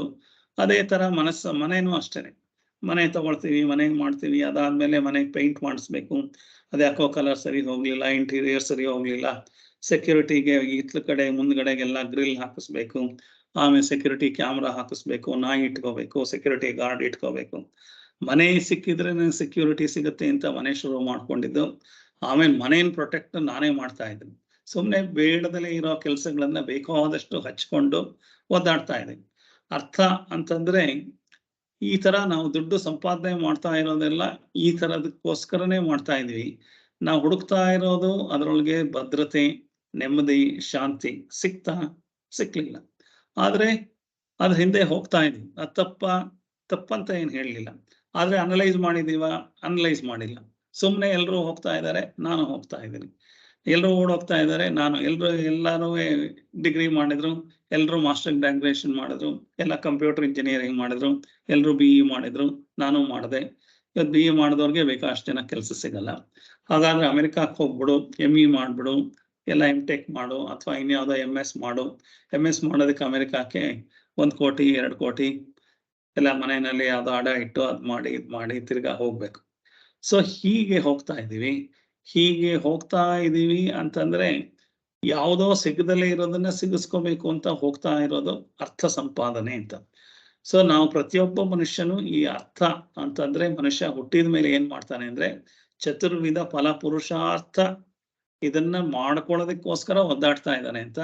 ಮೊದಲನೇದು ಅರ್ಥ ಅಂತಂದ್ರೆ ದುಡ್ಡನ್ನ ಸಂಪಾದನೆ ಮಾಡೋದು, ಹೀಗೆಲ್ಲ ಮಾಡಿ ಒದ್ದಾಡ್ತಾ ಇದ್ದಾನೆ ಅನ್ನೋದು ಮೊದಲನೇ ಮೆಥಡ್. ಆದ್ರೆ ಎರಡನೇದು ಕಾಮ ಪುರುಷಾರ್ಥ. ಅಂದ್ರೆ ಕಾಮ ಅಂದ್ರೆ ಕನ್ನಡದಲ್ಲಿ ಈ ಸೆಕ್ಷುಯಲ್ ಓರಿಯೆಂಟೇಶನ್ ಅಂತ ಬರ್ಬೋದು, ಆದ್ರೆ ಸಂಸ್ಕೃತದಲ್ಲಿ ಕಾಮ ಅಂದ್ರೆ ಆಸೆಗಳು. ಆಸೆ ಅಂತಂದ್ರೆ ಕಂಫರ್ಟ್. ಈಗ ಊಟ ಬೇಕು ಅನ್ನೋದನ್ನ ಆಸೆ ಅಂತ ಹೇಳಕ್ಕಾಗಲ್ಲ. ಊಟ ಹೊಟ್ಟೆ ಹಸಿತಾ ಇದೆ, ದೇಹಕ್ಕೆ ಬೇಕು, ನಿದ್ದೆ ಬೇಕು, ಸೊ ಇರಕ್ಕೆ ಒಂದು ಮನೆ ಬೇಕು, ಇದೆಲ್ಲದು ಬೇಕು ಅಂತ ಅಂದ್ರೆ ಯಾರುವೇ ಅದನ್ನ ಆಸೆ ಅಂತ ಹೇಳಲ್ಲ. ಸೊ ನಮಗೇನಾಗುತ್ತೆ, ಬೇಸಿಕ್ ನೀಡ್ಸ್ ಅಂತ ಹೇಳಿದ್ಮೇಲೆ, ಬೇಸಿಕ್ ನೀಡ್ಸ್ ಆದ್ಮೇಲೆ ಲಕ್ಸುರಿ ಆಗುತ್ತೆ. ಕಂಫರ್ಟ್, ನನಗೆ 2 ಬಟ್ಟೆ ಇದ್ರೆ ಸಾಲದು, 20 ಬಟ್ಟೆ ಬೇಕು, 50 ಬಟ್ಟೆ ಬೇಕು. 50 ಬಟ್ಟೆ ತಗೊಂಡ್ಮೇಲೆ ಅದಕ್ಕೆ ದೊಡ್ಡದಾದ ವಾರ್ಡ್ರೋಬ್ಗಳು ಬೇಕು. ಅದನ್ನೆಲ್ಲ ಇಟ್ಕೊಳ್ಳೋದಕ್ಕೆ ಅಷ್ಟೆಲ್ಲ ಅದನ್ನೆಲ್ಲ ಒರೆಸಿ ಮಾಡಿ ಅದಕ್ಕೆಲ್ಲ ತಿರ್ಗಾ ಬೇಕಾದಷ್ಟು ತಲೆನೋವನ್ನ ನಾನೇ ಮಾಡ್ಕೊಳ್ತಾ ಇದ್ದೀನಿ. ಸೊ ಇದು ಕಾಮ ಪುರುಷಾರ್ಥ ಅಂತಂದ್ರೆ ಹೇಗೆ ಅಂತಂದ್ರೆ, ಕಾಮ ಅಂತಂದ್ರೆ ಕಂಫರ್ಟ್ ಅಂತ ಏನ್ ಅಂದ್ಕೊಂಡು ಮೊದಲು ಬೇಸಿಕ್ ನೀಡ್ಸ್ ನ ಫುಲ್ಫಿಲ್ ಮಾಡೋದಕ್ಕೆ ಅರ್ಥ ಸಂಪಾದನೆ ಮಾಡ್ತೀವಿ. ಅದಾದ್ಮೇಲೆ ಇದು ಮಾಡ್ಕೊಂಡ್ರೆ ಕಂಫರ್ಟ್, ಅದು ಮಾಡ್ಕೊಂಡ್ರೆ ಕಂಫರ್ಟ್ ಅಂತ ಏನ್ ಹೇಳ್ತೀವಿ. ಆ ಕಂಫರ್ಟ್ ಅಂತ ಮಾಡ್ಕೊಳಕ್ ಹೋಗ್ತಾ ಇರೋದನ್ನೆಲ್ಲ ಸಂಸ್ಕೃತದಲ್ಲಿ ಕಾಮ ಅಂತ ಹೇಳ್ತಾರೆ. ಅಂದ್ರೆ ಒಂದು ಲೆವೆಲ್ ನೀಡ್ಸ್, ವಾಂಟ್ಸ್ ಅಂತ. ನೀಡ್ಸ್ ಅಂದ್ರೆ ಬೇಸಿಕ್ ಆಗಿ 2 ಹೊತ್ತು ಊಟ ಬೇಕು, ಮಲ್ಕೊಳಕ್ ಒಂದ್ ಜಾಗ ಬೇಕು, ಉಟ್ಕೊಳಕ್ 1-2 ಬಟ್ಟೆ ಬೇಕು, ಇದೆಲ್ಲ ಬೇಸಿಕ್ ನೀಡ್ಸ್. ಸೊ ಇಷ್ಟಕ್ಕೆ ಬೇಕಾಗುವಷ್ಟು ದುಡ್ಡು ಬೇಕು, ಇದೆಲ್ಲ ಬೇಸಿಕ್ ನೀಡ್ಸ್. ಇದನ್ನ ಯಾರೋ ಬೇಡ ಅಂತ ಹೇಳ್ತಾ ಇಲ್ಲ, ವೇದಾಂತನೂ ಬೇಡ ಅಂತ ಹೇಳ್ತಾ ಇಲ್ಲ. ಇದಾದ್ಮೇಲೆ ಕಾಮ ಪುರುಷಾರ್ಥ ಅಂತಂದ್ರೆ ಸೊ ಹೆಚ್ಚು ಲಕ್ಸುರಿ. ಸೊ ಹಾಗಾಗಿ ಏನಾಗುತ್ತೆ, ಮನಸ್ಸಿಗೆ ಲಕ್ಸುರಿ ಬೇಕು ಅನ್ಸುತ್ತೆ, ಇನ್ನು ಹೆಚ್ಚಿನ ಕಂಫರ್ಟ್ ಬೇಕು. ಆ ತರ ಕಂಫರ್ಟ್ ನ ಹುಡುಕೊಂಡು ಹೋಗೋದು. ಮೊದಲನೇ ಲೆವೆಲ್ ಅಲ್ಲೇನೆ ದುಡ್ಡು ಸಂಪಾದನೆ ಮಾಡೋಕೆ ಸಾಕಷ್ಟು ಕಷ್ಟ ಪಡ್ತಾ ಇದ್ದೀನಿ. ಟೆನ್ಷನ್ನು, ಸ್ಟ್ರೆಸ್ಸು ಎಲ್ಲ ನಾನೇ ಮಾಡ್ಕೋತಾ ಇರೋದು. ನಾನೇ ಸೆಟ್ ಮಾಡ್ಕೊಂಡಿರೋ ಗೋಲ್ನ ಚೇಸ್ ಮಾಡ್ತಾ ಸುಸ್ತಾಗ್ತಾ ಇದೆ ನಂಗೆ. ಈಗ ಅದಕ್ಕೆ ಹೆಚ್ಚು ಲಕ್ಸುರಿ ಅಂತ ಅಂದ್ಬಿಟ್ಟು ಕಂಫರ್ಟ್ ಬೇಕು ಅಂತ. ಅದಲ್ದಲೇನೆ ಎಂಟರ್ಟೈನ್ಮೆಂಟ್ ಬೇಕು ನಮ್ಗೆ. ಎಂಟರ್ಟೈನ್ಮೆಂಟ್ ಬೇಕು ಅಂತ ಅನ್ನೋದಕ್ಕೆ ಇದೆಲ್ಲದನ್ನು ಲಕ್ಸುರಿ, ಕಂಫರ್ಟ್ಸ್, ಎಂಟರ್ಟೈನ್ಮೆಂಟ್ ಅಂತ ಏನ್ ಹೇಳ್ತಾ ಇದೀವಿ, ಇದನ್ನೆಲ್ಲ ಕಾಮ ಪುರುಷಾರ್ಥ ಅಂತ ಅಂದ್ಬಿಟ್ಟು ವೇದಾಂತ ಕ್ಲಾಸಿಫೈ ಮಾಡುತ್ತೆ. ಸೊ ಕಾಮ ಪುರುಷಾರ್ಥನ ಹುಡ್ಕೊಂಡು ಹೋಗ್ತಾ ಇದೀವಿ. ಸೊ ಟಿವಿ ಬೇಕು ಅಂತಂದ್ರೆ ಟಿವಿ ಇವಾಗ ದೊಡ್ಡ ಟಿವಿ ಬೇಕು. ಸೊ ಟಿವಿ ಚಿಕ್ಕ ಟಿವಿನಲ್ಲಿ ಏನ್ ಕಾಣಲ್ಲ, ಅಥವಾ ಕರೋಡು ಟಿವಿ ಬೇಕು, ಪ್ಲಾಸ್ಮಾ ಟಿವಿ ಬೇಕು. ಸೊ ಹಾಗೆ ನಂದು ಟಿವಿಯಿಂದ ಹೊರಟಿದ್ದು ಎಲ್ಲೆಲ್ಲೋ ಹೋಯ್ತು. ಅದಾದ್ಮೇಲೆ ದೂರದರ್ಶನ್ ಚಾನಲ್ ಒಂದೇ ಬರ್ತಾ ಇದೆ, ಸಾಕಾಗಲ್ಲ. ಸೊ ಈಗ 10 ಚಾನಲ್ ತಗೊಳ್ಳೋಣ. ಸೊ ಅದಾದ್ಮೇಲೆ ಡಿಶ್ ಆಯ್ತು, ಡಿಶ್ ಏರ್ಟೆಲ್ಲು, ಅದು ಟಾಟಾ ಸ್ಕೈ ಎಲ್ಲ ಹಾಕಿಸ್ಕೊಂಡ್ಮೇಲೆ ಅದು ಯಾಕೋ ಸರಿ ಇಲ್ಲ. ನೆಟ್ಫ್ಲಿಕ್ಸು, ಅಮೆಝಾನು ಎಲ್ಲ ಹಾಕಿಸ್ಕೊಂಡ್ರೆ ಬೆಟರ್ ಅಂತ ಅಂದ್ಬಿಟ್ಟು ನೆಟ್ಫ್ಲಿಕ್ಸು, ಅಮೆಝಾನು. ಹೀಗೆ ಈ ಎಂಟರ್ಟೈನ್ಮೆಂಟ್ ಅನ್ನೋದಕ್ಕೆ ನಮ್ಮನ್ನ ನಾವು ಸಂತೋಷ ಪಡಿಸ್ಕೊಳ್ಳೋದಕ್ಕೆ ನಾವೇ ನಮ್ಗೆ ಗೊತ್ತಿಲ್ಲದಲೇನೆ ಹಳ್ಳಕ್ಕೆ ಬೀಳ್ತಾನೆ ಇರ್ತೀವಿ ಪ್ರತಿ ಸಲನೇ. ಆದ್ರೆ ನಾವು ಯಾಕೋ ಟೆನ್ಷನ್ ಇದೀವಿ, ಏನೋ ನಾವು ಟೆನ್ಷನ್ಗೆ ಹೋಗ್ಬಿಟ್ಟಿದೀವಿ ಅಂತಂದ್ರೆ ನಾವೇ ನಮ್ಮನ್ನ ನಿಂತ್ಕೊಂಡು ನೋಡ್ತಾ ಇಲ್ಲ, ನಾವೇನ್ ಮಾಡ್ತಾ ಇದೀವಿ ಅಂತ ನೋಡ್ತಾ ಇಲ್ಲ. ನಾವೇ ಒಂದಾದ್ಮೇಲೆ ಒಂದನ್ನ ನಾವೇ ಕ್ರಿಯೇಟ್ ಮಾಡ್ಕೊಂಡು ಅದಕ್ಕೆ ಸಿಗಾಕೊಂಡು ಒದ್ದಾಡ್ತಾ ಇದೀವಿ. ಸೊ ಇದನ್ನ ಕಾಮ ಪುರುಷಾರ್ಥ ಅಂತ ಹೇಳ್ತಾ ಇದ್ದೀವಿ. ಸೊ ಹಾಗೆ ಏನಾಗುತ್ತೆ, ನಮ್ಗೆ ಸಾಕಾಯ್ತಪ್ಪ ಬೆಂಗಳೂರಲ್ಲೇ ನೋಡಿ ಬೇರೆ ಊರು ನೋಡ್ಕೊಂಡ್ ಬರೋಣ ಅಂತ ಬೇರೆ ಊರು, ಅದು ಎಂಟರ್ಟೈನ್ಮೆಂಟ್ ಅಂದ್ರೆ ಎಲ್ಲೆಲ್ಲಿಗೋ ಹೋಗುತ್ತೆ. ಆದ್ಮೇಲೆ ಎಲ್ಲ ಇಂಡಿಯಾ ನೋಡಿದ್ದಾಯ್ತು, ಯಾಕೋ ಇಂಡಿಯಾದಲ್ಲಿ ಏನ್ ಇಂಟ್ರೆಸ್ಟ್ ಇಲ್ಲ, ವರ್ಲ್ಡ್ ಟೂರ್ ಹೋಗಿ ಬರೋಣ, ಆ ಟೂರು ಈ ಟೂರು ಅಂತ. ಕಾಮ ಪುರುಷಾರ್ಥ ಇದೆಲ್ಲದುವೆ ಕಾಮ ಪುರುಷಾರ್ಥದ ಅಂಡರ್ನಲ್ಲಿ ಇದನ್ನೆಲ್ಲದು ಕ್ಲಾಸಿಫೈ, ಈ ತರ ಇದನ್ನೆಲ್ಲ ಅಡಿಷನಲ್ ಆಗಿ ಮಾಡ್ಕೋತಾ ಇದೀವಲ್ಲ, ಇದೆಲ್ಲ ಮನುಷ್ಯನ ಬುದ್ಧಿಯಿಂದನೇ ಆಗ್ತಾ ಇರೋದು. ಯಾವ್ದಾದ್ರು ಪ್ರಾಣಿ ವರ್ಲ್ಡ್ ಟೂರ್ ಹೋಗ್ಬೇಕು ಅನ್ನತ್ತ, ಅಥವಾ ಇನ್ನೇನಾದ್ರು ಟಿವಿ ಬೇಕು, ಕಂಪ್ಯೂಟರ್ ಬೇಕು, ಇನ್ನೇನಾದ್ರು ಬೇಕು ಅಂತ ಹೇಳತ್ತ. ಬರೀ ಮನುಷ್ಯನಿಗೆ ಬುದ್ಧಿ ಇರೋದ್ರಿಂದ ಮನುಷ್ಯನಿಗೆ ಈ ಕಾರ್ ಬೇಕು, ಆ ಮನೆ ಬೇಕು, ಇದು ಬೇಕು, ಅದ್ ಬೇಕು, ಹೀಗೆ ಆ ಅಂತಸ್ತು ಅದು ಇದು ಅಂತೆಲ್ಲ ನಾವೇ ಮಾಡ್ಕೊಳ್ತಾ ಇದೀವಿ. ಹಾಗಾಗಿ ಏನಾಗಿದೆ, ಈ ಅಡಿಷನಲ್ ಈ ಕಾಮ ಪುರುಷಾರ್ಥ ಅಂತ ಏನ್ ಹೇಳ್ತಾ ಇದೀವಿ, ಇದನ್ನ ಸೆಕೆಂಡ್ ಗೋಲ್ ಅಂತ ಹೇಳ್ತೀವಿ.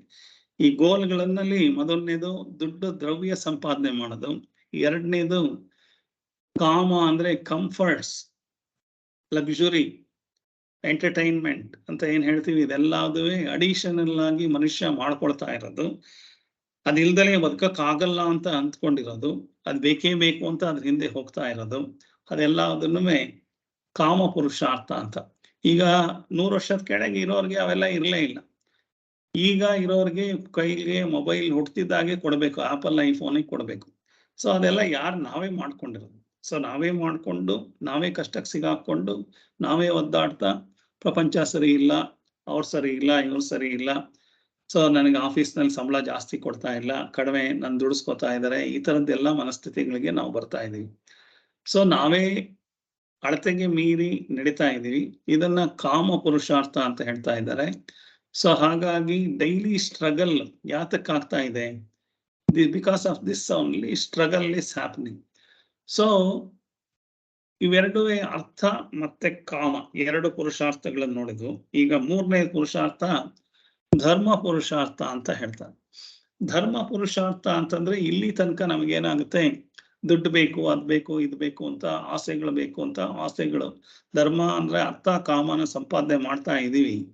ಒಂದ್ ಲೆವೆಲ್ಗೆ ಒಂದು 30 ವರ್ಷ 40 ವರ್ಷ ಆಗ್ತಿದ್ದ ಹಾಗೇನೆ ಮನಸ್ಸಿಗೆ ಯಾಕೋ ಇದ್ರಲ್ಲಿ ಏನೂ ಇಲ್ಲ ಅನ್ಸಿದಾಗ ನಾನು ಅನ್ಯಾಯವಾಗಿ ಸಂಪಾದನೆ ಮಾಡಬಾರ್ದು. ಸೊ ಲಂಚ ತಗೋತಾ ಇದ್ದೆ, ಇನ್ಮೇಲಿಂದ ತಗೊಳಲ್ಲ, ಇನ್ಮೇಲಿಂದ ಇದಾಗಲ್ಲ, ಇಲ್ಲ ಸ್ವಲ್ಪ ಧರ್ಮ ಮಾರ್ಗದಲ್ಲಿ ಹೋಗೋಣ, ಅನ್ಯಾಯ ಮಾಡಬಾರ್ದು, ನಾಳೆಯಿಂದ ಕುಡಿಯೋದು ಬಿಟ್ಬಿಡ್ತೀನಿ, ನಾಳೆಯಿಂದ ಜೂಜಾಡೋದು ಬಿಟ್ಬಿಡ್ತೀನಿ. ಈ ತರ ಮನಸ್ಸಿಗೆ ಹೇಗೆ ಬರುತ್ತೆ ಅಂದ್ರೆ, ಧರ್ಮದ ಪ್ರವರ್ತಕ ಆಗ್ಬೇಕು ನಾನು ಇದು ಮನುಷ್ಯತ್ವ ಅಲ್ಲ ಇಷ್ಟು ದಿವಸ ಮಾಡಿದ್ದು, ಆಸೆಗಳನ್ನ ಕಡಿಮೆ ಮಾಡ್ಕೋಬೇಕು ಅಂತ ಧರ್ಮದ ಕಡೆಗೆ ಮನಸ್ಸು ವಾಲುತ್ತೆ. ಸೊ ಅದು ಧರ್ಮ ಪುರುಷಾರ್ಥದ ಕಡೆಗೆ ವಾಲುತ್ತೆ. ಸೊ ವಾಲೋದು ಸಹಜವಾಗೇ ವಾಲುತ್ತೆ. ವೇದಾಂತ ಮಾಡ್ಕೊಂಡ್ರೆ ಬೇಗ ಇದಾಗಿ ಇರೋದ್ರೊಳಗೇನೆ ಇನ್ನೂ ಚೆನ್ನಾಗಿ ಸಂತೋಷವಾಗೂ ಇರೋದಕ್ಕೆ ಸಾಧ್ಯತೆ ಇದೆ. ಸೊ ಈ ಧರ್ಮ ಪುರುಷಾರ್ಥ ಅಂತಂದ್ರೆ ನನ್ನ ಅರ್ಥ ಮತ್ತು ಕಾಮ, ದುಡ್ಡು ಸಂಪಾದನೆ ಮತ್ತೆ ಆಸೆಗಳನ್ನ ಪೂರೈಸ್ಕೊಳ್ಳೋದನ್ನ ಮೊದಲು ಅಧರ್ಮ ಸಮ್ಮತವಾಗಿ ಪೂರೈಸ್ಕೊತಾ ಇದ್ದೆ.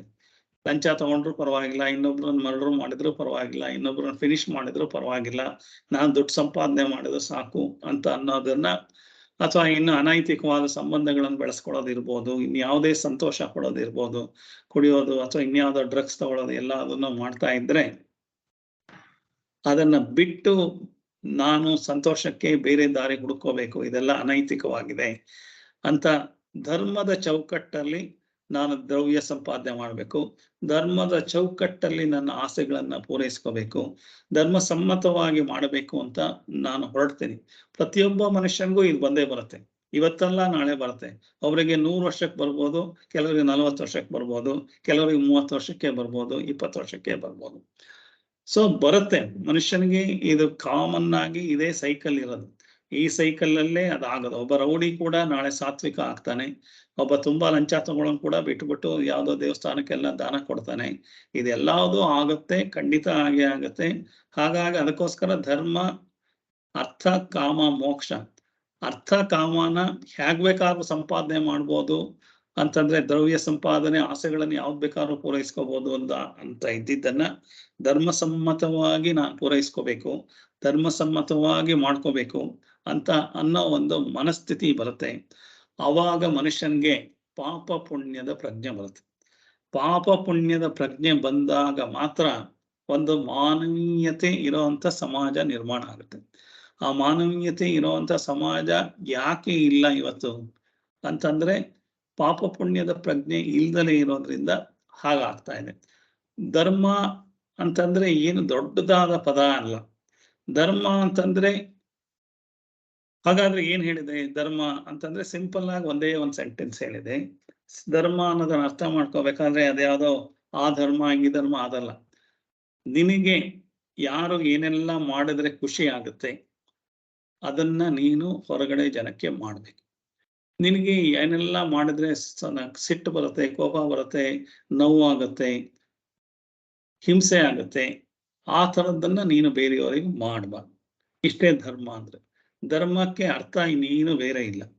ನಿನಗೆ ಏನೆಲ್ಲ ಮಾಡಿದ್ರೆ ಜನ ಸುತ್ತ ಇರೋರು ಅಥವಾ ಸಮಾಜ ಏನೆಲ್ಲ ಮಾಡಿದ್ರೆ ಖುಷಿ ಆಗುತ್ತೆ ಅಂತ ಅನ್ಸತ್ತೋ ಅದನ್ನ ನೀನು ಬೇರೆಯವ್ರಿಗೆ ಮಾಡ್ಬೇಕು. ಪ್ರಪಂಚದಲ್ಲಿ ಇರೋರಿಗೆ, ಸುತ್ತಮುತ್ತ ಇರೋರಿಗೆ ನೀನ್ ಮಾಡ್ಬೇಕು. ನಿನಗೆ ಬೇರೆಯವ್ರು ಏನೆಲ್ಲ ಬೈಬಾರ್ದು, ಬೈದ್ರೆ ನಂಗೆ ಬೇಜಾರಾಗುತ್ತೆ ಅಂತಂದ್ರೆ ನೀನು ಬೈಬಾರ್ದು.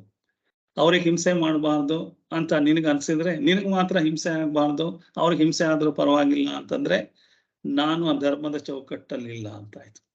ಸೊ ಹಾಗಾಗಿ ಏನಾಗುತ್ತೆ, ಈ ತರದ ಅಕೌಂಟ್ ಅನ್ನ ಏನ್ ಹೇಳ್ತಾರೆ, ಇದನ್ನ ಪಾಪ ಪುಣ್ಯ, ಗುಡ್ ಅಂಡ್ ಬ್ಯಾಡ್ ಅಂತ ಏನ್ ಹೇಳ್ತಾ ಇದೀವಿ, ಅದನ್ನ ಪಾಪ ಪುಣ್ಯದ ಲೆಕ್ಕಕ್ಕೆ ತಗೊಂಡ್ಬರ್ತಾರೆ.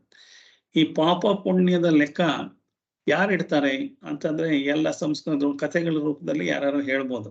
ಚಿತ್ರಗುಪ್ತ ಇರ್ತಾನೆ, ಹಾಗೆ ಇರ್ತಾನೆ, ಹೀಗೆ ಇರ್ತಾನೆ ಅಂತ. ನಾನು ಶುಕ್ರವಾರದ ಆತ್ಮಜ್ಞಾನ ತರಗತಿನಲ್ಲಿ ಪಾಠ ಮಾಡ್ತಿದ್ದೀನಿ. ಅಲ್ಲಿ ಹೇಗೆ ನಮ್ಮ ಮನಸ್ಸಿನಲ್ಲಿ ಎಲ್ಲಾದುವೆ ರೆಕಾರ್ಡ್ ಆಗುತ್ತೆ, ಅದೇ ಒಂದು ಜನ್ಮದಿಂದ ಇನ್ನೊಂದು ಜನ್ಮಕ್ಕೆ ಹೇಗೆ ಬರುತ್ತೆ ಅನ್ನೋದೆಲ್ಲದನ್ನು ಅಲ್ಲಿ ಹೇಳ್ತಾ ಇದ್ದೀನಿ. ಕರ್ಮ ಥಿಯರಿ ಅದೆಲ್ಲ ಬರುತ್ತೆ ಅಲ್ಲಿ. ಹಾಗಾಗಿ ಅದಿದೆ. ಸೊ ನಾನು ಮಾಡಿದ್ದು ನನಗೆ ಬಂದೇ ಬರುತ್ತೆ ವಾಪಸ್ಸು. ಹಾಗಿರೋದ್ರಿಂದ ಆ ಒಂದು ಪ್ರಜ್ಞೆ ಬರ್ತಿದ್ದ ಹಾಗೆ ಧರ್ಮ ಪ್ರಜ್ಞೆ ಜಾಗೃತ ಆಗುತ್ತೆ. ಹಾಗಾಗಿ ಧರ್ಮ, ಅರ್ಥ, ಕಾಮ, ಧರ್ಮಾರ್ಥ ಕಾಮ. ಸೊ ಈ ಕಾಮನೆಗಳನ್ನ ಪೂರೈಸ್ಕೊಳ್ಳೋದಕ್ಕೆ ನಾನು ಯಾವ ರೀತಿ ನಡ್ಕೋಬೇಕು, ಕೆಲವರಿಗೆ ಬೇಗ ಬೇಗನೆ ಜ್ಞಾನೋದಯ ಆಗುತ್ತೆ, ಕೆಲವರಿಗೆ ಆಗದೇ ಇಲ್ಲ, ಮುಂದಿನ ಜನ್ಮದಲ್ಲಿ ಆಗ್ಬೋದು. ಅದು ಅವರವರು ಮಾಡ್ತಾ ಇರೋ ಪಾಪ ಪುಣ್ಯದ ಮೇಲೆ ಅವ್ರಿಗೆ ಆಗ್ತಾ ಇರುತ್ತೆ. ಪಾಪ ಪುಣ್ಯ ಅಂತಂದ್ರೆ ಗುಡ್ ಅಂಡ್ ಬ್ಯಾಡ್ ಅಂತ ಏನ್ ಹೇಳ್ತಾ ಇದ್ದಾರೆ, ಅದ್ರ ಮೇಲೆ ಆಗುತ್ತೆ. ಅರ್ಥ ಕಾಮ ಅಂತ ಅಂದ್ಬಿಟ್ಟು. ಸೊ ಈಗ ಏನಾಗುತ್ತೆ ಅಂತಂದ್ರೆ, ಫಾರ್ ಎಕ್ಸಾಂಪಲ್ ಸಂಸ್ಕೃತದಲ್ಲಿ ಒಂದು ಪದ ಇದೆ, ಅದೃಷ್ಟ ಅಂತ ಇದೆ. ಅದೃಷ್ಟ ಅಂತಂದ್ರೆ ಅದಕ್ಕೆ ಮುಂಚೆ ಮೊದಲು ಇದ್ದಿದ್ದ ಪದ ದೃಷ್ಟ ಅಂತ. ದೃಷ್ಟ ಅಂತಂದ್ರೆ ಅದು ಕಾಣಿಸುತ್ತೆ, ನೀವು ಮಾಡಿರೋದು ನಿಮಗೆ ಕಾಣಿಸುತ್ತೆ, ನೀವು ಮಾಡಿರೋದು ಒಳ್ಳೇದು ಕೆಟ್ಟದ್ದು ಎಲ್ಲದು ಅದರದ್ದು. ಇವತ್ತೇನೋ ನಾನು ಇಲ್ಲಿ ತೆಂಗಿನ ಮರ ಹಾಕಿದೆ ಅಂತಂದ್ರೆ ಅದು ಹುಟ್ಟಬಹುದು, ಬೀಜ ಹಾಕಿದ್ಮೇಲೆ ಅದೆಲ್ಲ ಬೆಳಿಬಹುದು, ಅದಕ್ಕೆ ತೆಂಗಿನಕಾಯಿ ಕೊಡ್ತಾ ಇರ್ಬೋದು. ಅದಿಷ್ಟನ್ನು ನೀವು ನೋಡ್ತಾ ಇದ್ದೀರಾ ಅಂತಂದ್ರೆ ದೃಷ್ಟ ಫಲ, ನಿಮ್ಗೆ ಗೊತ್ತು ಹೀಗೆ ಆಗುತ್ತೆ ಅಂತ. ಆದ್ರೆ ನಮ್ಮ ಜೀವನದಲ್ಲಿ ಎಲ್ಲಾವುದು ದೃಷ್ಟ ಫಲಗಳೇ ಸಿಕ್ಕಿದೆಯಾ? ಇಲ್ಲ. ಕೆಲವೆಲ್ಲ ಅದೃಷ್ಟ ಫಲ, ಕೆಲವೆಲ್ಲ ದುರದೃಷ್ಟ ಫಲ ಅಂತ ಹೇಳ್ತೀವಿ.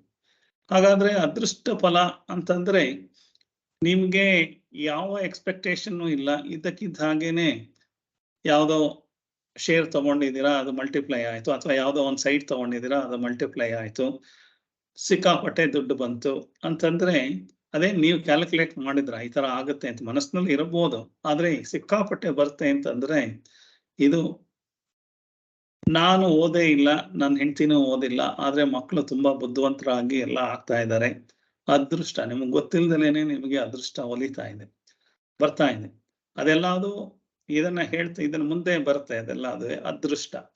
ಸೊ ಅದೇ ತರ ದುರದೃಷ್ಟನೂ ಆಗ್ಬೋದು. ನೀವು 10 ಕೋಟಿ ಕೊಟ್ಟು ತಗೊಂಡಿರೋ ಸೈಟು ನಾಳೆ ಯಾವ್ದೋ ಲೀಗಲ್ ಡಾಕ್ಯುಮೆಂಟ್ ಸರಿ ಇಲ್ಲ ಅಂತ ಅಂದ್ಬಿಟ್ಟು ಅದು ಜಮೀನ್ ಮಾರಾಟನೇ ಸಿಂಧು ಆಗಿಲ್ಲ ಅಂತ ಅಂದ್ಬಿಟ್ಟು ಪೂರ್ತಿನೂ ಕಳೆದು ಹೋಗ್ಬೋದು. ದುರದೃಷ್ಟನೂ ಬರುತ್ತೆ, ಅದೃಷ್ಟನೂ ಬರುತ್ತೆ. ದೃಷ್ಟ ಫಲ ಅಂತಂದ್ರೆ ನಾನು ಹೀಗೆ ಬ್ಯಾಂಕಲ್ಲಿ FD ಇಟ್ಟಿದ್ದೀನಿ, 8% ಬರ್ತಾ ಇದೆ ಅಂತಂದ್ರೆ ಇದೆಲ್ಲ ನಾರ್ಮಲ್ ಆಗಿ ಕ್ಯಾಲ್ಕುಲೇಟ್ ಮಾಡ್ಕೊಂಡು ಹೋಗುವಂಥದ್ದು. ಆ ತರದ ದೃಷ್ಟ ಫಲಗಳು ನನ್ನ ಮನಸ್ಸಿಗೆ ನನಗೆ ಗೋಚರ ಆಗುವಂಥದ್ದು ದೃಷ್ಟ ಫಲ. ಕೆಲವು ಇದ್ದಕ್ಕಿದ್ದ ಹಾಗೆ ಹೆಚ್ಚು ಕಡಿಮೆ ಸಿಕ್ಕಾಪಟ್ಟೆ ಬರೋ ತರ ಇದ್ರೆ ಬರೀ ದುಡ್ಡು ಕಾಸು ಅಂತಾನೆ ಅಲ್ಲ, ನಿಮ್ಗೆ ಒಳ್ಳೆ ಮನೆ ಸಿಗ್ಬೋದು, ಒಳ್ಳೆ ಸೊಸೆ ಸಿಗ್ಬೋದು, ಒಳ್ಳೆ ಗಂಡ ಸಿಗ್ಬೋದು, ಒಳ್ಳೆ ಅದು ದೃಷ್ಟನೇ, ಅದು ಅದೃಷ್ಟನೇ. ಆ ಅದೃಷ್ಟಗಳೆಲ್ಲದುವೆ ಎಲ್ಲಾ ದುಡ್ಡು ಕಾಸು ಇದ್ದು ಹಿಂಸೆ ಕೊಡೋ ಮನೆಯಲ್ಲಿದ್ದ ಏನ್ ಪ್ರಯೋಜನ? ಹಿಂಸೆ ಕೊಡೋ ಗಂಡ, ಹಿಂಸೆ ಕೊಡೋ ಹೆಂಡತಿ, ಹಿಂಸೆ ಕೊಡೋ ಮಕ್ಕಳು ಇದ್ರೆ, ಅಥವಾ ಅತ್ತೆ ಮಾವ ಅಪ್ಪ ಅಮ್ಮ ಯಾರು ಇದ್ರು ಅದರಿಂದ ಅದೃಷ್ಟ ಫಲ ನನ್ನ ಹತ್ರ ಎಲ್ಲಾದು ಇದೆ ಆದ್ರೆ ಹಿಂಸೆ ಪಡ್ತಾ ಇದ್ದೀನಿ ಅಂತಂದ್ರೆ ನನ್ನ ಪೂರ್ವಾರ್ಜಿತ ಪುಣ್ಯ ಪಾಪ ಅದರಿಂದ ಇದಾಗ್ತಾ ಇದೆ ಅಂತ. ಹಾಗಾಗಿ ಧರ್ಮ ಮಾರ್ಗದಲ್ಲಿ ನಡೆಯೋದ್ರಿಂದ ನನಗೆ ಏನಾಗ್ತಾ ಇದೆ, ಈ ದೃಷ್ಟ ಫಲ ಅದೃಷ್ಟ ಫಲ ಇದೆಲ್ಲದುವೆ ನನ್ನ ಅಕೌಂಟ್ ಅಲ್ಲಿ ಕ್ಲಬ್ ಆಗ್ತಾ ಇರುತ್ತೆ. ಹಾಗಾಗಿ ಆ ಕ್ಲಬ್ ಆಗಿರೋದ್ರಿಂದ ನನಗೆ ಸಿಗ್ತಾ ಇದೆ. ಅದನ್ನ ಶುಕ್ರ ದಶೆ ಅಂತಾನು ಹೇಳ್ಬೋದು, ಏನೋ ಫೇಲ್ ಆಯ್ತಂದ್ರೆ ಶನಿ ದಶೆ ಅಂತಾನು ಹೇಳ್ಬೋದು. ಹಾಗೆ ಅಂದ್ರೆ ಸುಮ್ನೆ ಹೇಳ್ತಾರೆ ಇವರೆಲ್ಲ ಹೆಸರು ಹೇಳೋದು. ಇದೆಲ್ಲದಕ್ಕೂ ಕಾರಣನೇ ಧರ್ಮ ಅರ್ಥ ಕಾಮ ಮೋಕ್ಷ ಅಂತಂದ್ರೆ ಈ ಕಾಮ ಅಂತ ಅರ್ಥ ಅಂತ ಧರ್ಮ ಅಂತ ಏನ್ ಹೇಳ್ತಾ ಇದ್ವಿ, ಇದೆಲ್ಲ ಧರ್ಮ ಕ್ಯಾಟಗರಿನಲ್ಲಿ ಬರೋವಂಥದ್ದು. ಈ ಧರ್ಮ ಕ್ಯಾಟಗರಿನಲ್ಲಿ ಅದೃಷ್ಟ ಫಲನೂ ಬರ್ಬೋದು, ದುರದೃಷ್ಟ ಫಲನೂ ಬರ್ಬೋದು. ದೃಷ್ಟ ಫಲ ಅಂದ್ರೆ ನನಗೆ ಗೊತ್ತಿರೋ ಅಷ್ಟೇ ಫಲನೂ ಸಿಗ್ಬೋದು. 2+2 ಅನ್ನೋದು 2ನೂ ಆಗ್ಬೋದು, 4 ಆಗ್ಬೋದು, 2+2 0ನೂ ಆಗ್ಬೋದು, 2+2 ಬೇಕಾದ್ರೆ 20ನೂ ಆಗ್ಬೋದು. ಆ ತರದ ಒಂದು ಫಲಗಳು ಸಿಗತ್ತೆ. ಆ ತರ ಫಲ ನೀವೇನಾದ್ರು ಎಕ್ಸ್ಪೆಕ್ಟ್ ಮಾಡದಲ್ಲೇ ಸಿಗ್ತಾ ಇದೆ ಅಂತಂದ್ರೆ ಇದು ಧರ್ಮ ಪುರುಷಾರ್ಥ. ಆ ಹ್ಯೂಮನ್ ಗೋಲ್ ನ ಯಾವ ತರ ನಾನು ಮಾಡಿದೀನಿ, ಈ ಜನ್ಮದಲ್ಲೇ ಇರ್ಬೋದು, ಹಿಂದಿನ ಜನ್ಮದಲ್ಲೇ ಇರ್ಬೋದು, ಅದರಿಂದ ನನಗೆ ಒಳ್ಳೆ ಗಂಡ ಸಿಗ್ಬೋದು, ಒಳ್ಳೆ ಹೆಂಡತಿ ಸಿಗ್ಬೋದು, ಅದೇ ಒಂದಿರ್ಬೋದು. ಸೊ ಎಲ್ಲಾರ್ಗೂ ಎಲ್ಲಾ ತರದ್ದು ಸಂತೋಷನೂ ಸಿಗುತ್ತೆ ಅಂತ ಹೇಳಕ್ಕಾಗಲ್ಲ. ಕೆಲವ್ರಿಗೆ ಅಪ್ಪ ಅಮ್ಮನ ಮನೆ ಹುಟ್ಟಿದಾಗ ಚೆನ್ನಾಗಿರ್ಬೋದು, ಗಂಡನ ಮನೆ ಮಕ್ಕಳ ಕಾಲದಲ್ಲಿ ಚೆನ್ನಾಗಿಲ್ದನೇ ಇರ್ಬೋದು, ಕೆಲವರಿಗೆ ಎಲ್ಲಾ ಕಡೆನೂ ಚೆನ್ನಾಗಿ ಜೀವನ ಆಗ್ಬೋದು. ಇದೆಲ್ಲ ಎಲ್ಲಿಂದ ಬರ್ತಾ ಇದೆ ಅಂದ್ರೆ ಈ ಧರ್ಮ ಪುರುಷಾರ್ಥ. ಈ ಧರ್ಮ ಪುರುಷಾರ್ಥದಲ್ಲಿ ಪಾಪ ಪುಣ್ಯ ಪ್ರಜ್ಞೆ ಅಂತ ಏನಿದೆ ಅದನ್ನ ಗುಡ್ ಲಕ್ ಅಂತ ಹೇಳ್ಬೋದು, ಫಾರ್ಚೂನ್ ಅಂತ ಹೇಳ್ಬೋದು, ಅದೃಷ್ಟ ಅಂತ ಹೇಳ್ಬೋದು. ಆದ್ರೆ ವೇದಾಂತದಲ್ಲಿ ಇದನ್ನ ಪುಣ್ಯ ಅಂತ ಹೇಳ್ತಾ ಇದ್ದಾರೆ. ವೇದಾಂತದಲ್ಲಿ ಪುಣ್ಯ ಸಂಪಾದನೆ ಮಾಡಿದಾಗ ಧರ್ಮದಿಂದ ಬರ್ತಾ ಇದೆ, ಅಥವಾ ಪಾಪ ಸಂಪಾದನೆ ಆದಾಗ್ಲೂ ಆ ಪಾಪಕ್ಕೆ ಬರಬೇಕಾಗಿರೋದು ಬರ್ತಾ ಇದೆ. ಸೊ ಇದನ್ನ ಧರ್ಮ ಪುರುಷಾರ್ಥ, ಅರ್ಥ ಪುರುಷಾರ್ಥ ಅಂದ್ರೆ ನಾವು ದುಡ್ಡು ಕಾಸು, ಕಾಮ ಅಂದ್ರೆ ಹೆಚ್ಚಿನ ನಾವೇನ್ ಮಾಡ್ಕೋತಾ ಇದೀವಿ, ಕಂಫರ್ಟು ಅದು ಇದು ಅಂತ ಮಾಡ್ತಾ ಇರೋದು. ಅದಿಷ್ಟನ್ನ ಧರ್ಮ ಅರ್ಥ ಕಾಮ ಅಂತ ಹೇಳಿ, ಧರ್ಮಾರ್ಥ ಕಾಮ ಮೋಕ್ಷ ಅಂದ್ರೆ ಈ ಧರ್ಮ ಅರ್ಥ ಅಂತ ಅಂದ್ರೆ ಕಾಮ, ಈ ಮೂರನ್ನು ಏನ್ ಹೇಳ್ತಾ ಇದ್ದಾರೆ ಅಂದ್ರೆ ಪ್ರೇಯಸ್ ಅಂತ ಹೇಳ್ತಾ ಇದ್ದಾರೆ. ಪ್ರೇಯಸ್ ಮಾರ್ಗ ಅಂತಂದ್ರೆ ಕಠೋಪನಿಷತ್ತಲ್ಲಿ ನಚಿಕೇತನಿಗೆ ಎಲ್ಲಾ ತರ ಪ್ರಲೋಭನೆಯನ್ನು ಕೇಳ್ತಾ ಇದ್ದಾರೆ. ಯಮಧರ್ಮರಾಯ 8 ವರ್ಷದ ಹುಡುಗ, ಅವನಿಗೆ ಹೇಳ್ತಾರೆ, ನೀನು ಎಷ್ಟು ವರ್ಷ ಬೇಕೋ ಅಷ್ಟು ವರ್ಷ ಬದುಕಬಹುದು, ನಿನಗೆ ಎಲ್ಲಾ ಪ್ರಪಂಚದಲ್ಲಿರೋ ಎಲ್ಲಾ ಭೂಭಾಗಗಳಿಗೂ ನೀನು ರಾಜ ಆಗ್ಬೋದು, ಏನೇನು ದುಡ್ಡು ಬೇಕೋ ಅದೆಲ್ಲ ಕೊಡ್ತೀನಿ ಅಂತ ಹೇಳ್ತಾ ಇದ್ದಾನೆ. ಆದ್ರೆ ನಚಿಕೇತ ಬೇಡ ಅಂತ ಹೇಳ್ತಾ ಇದ್ದಾನೆ. ಅಂದ್ರೆ ನಾವಾಗಿದ್ರೆ ಅಷ್ಟೆಲ್ಲ ಕೊಡ್ತೀಯ, ಕೊಡು ಅಂತ ಅಂದ್ಬಿಟ್ಟು ಅದನ್ನ ತಗೊಂಡ್ಬಿಡ್ತಾ ಇದ್ದು. ಅದನ್ನ ಪ್ರೇಯಸ್ ಮಾರ್ಗ ಅಂತ ಹೇಳಿದ್ದಾರೆ. ಯಾವ್ದು ನಮ್ ಕಣ್ಣಿಗೆ ಕಾಣಿಸ್ತಾ ಇದೆ, ಖುಷಿ ಆಗ್ತಾ ಇದೆ, ಇಂಥದನ್ನೇನೆ ನನ್ನ ಮನಸ್ಸಿಗೆ ಪ್ರೀತಿ ಪಾತ್ರವಾಗಿರೋದನ್ನ ಹುಡ್ಕೊಂಡು ಹೋಗ್ತಾ ಇದ್ರೆ ಅದು ಪ್ರೇಯಸ್ ಮಾರ್ಗ. ಆದ್ರೆ ನಚಿಕೇತ ಹೇಳ್ತಾ ಇದ್ದಾನೆ, ನೀನೇನೇ ಹೇಳಿದ್ರು ಒಂದಲ್ಲ ಒಂದ್ ದಿವಸ ನಾನು ಸಾಯ್ಬೇಕು, ತಿರ್ಗಾ ಹುಟ್ಟಬೇಕು, ಈ ತರ ಎಲ್ಲ ಆಗ್ತಾ ಇರೋದ್ರಿಂದ ನಾನು ಅಮರತ್ವ ಪಡ್ಕೊಳ್ಳೋದು ಹೇಗೆ, ನನಗೆ ತಿರ್ಗಾ ಹುಟ್ಟು ಸಾವು ಇಲ್ದಲೇನೆ ನೀನ್ 1000 ವರ್ಷ ಆಯಸ್ ಕೊಟ್ರು 999 ವರ್ಷ ಆಗಿ 1000 ವರ್ಷ ಹಾಗೆ ಆಗುತ್ತೆ. ಸೊ ಹಾಗೆ ಆಗೋದ್ರಿಂದ ಇದು ಯಾವುದು ಪರ್ಮನೆಂಟ್ ಆಗಿಲ್ಲ. ಆದ್ರಿಂದ ನನಗೆ ಪರ್ಮನೆಂಟ್ ಆಗಿರೋವಂಥದ್ದು, ಶಾಶ್ವತವಾಗಿರುವಂತ ಬೇಕು, ಅದನ್ನ ಶ್ರೇಯಸ್ ಅಂತ ಹೇಳಿದ.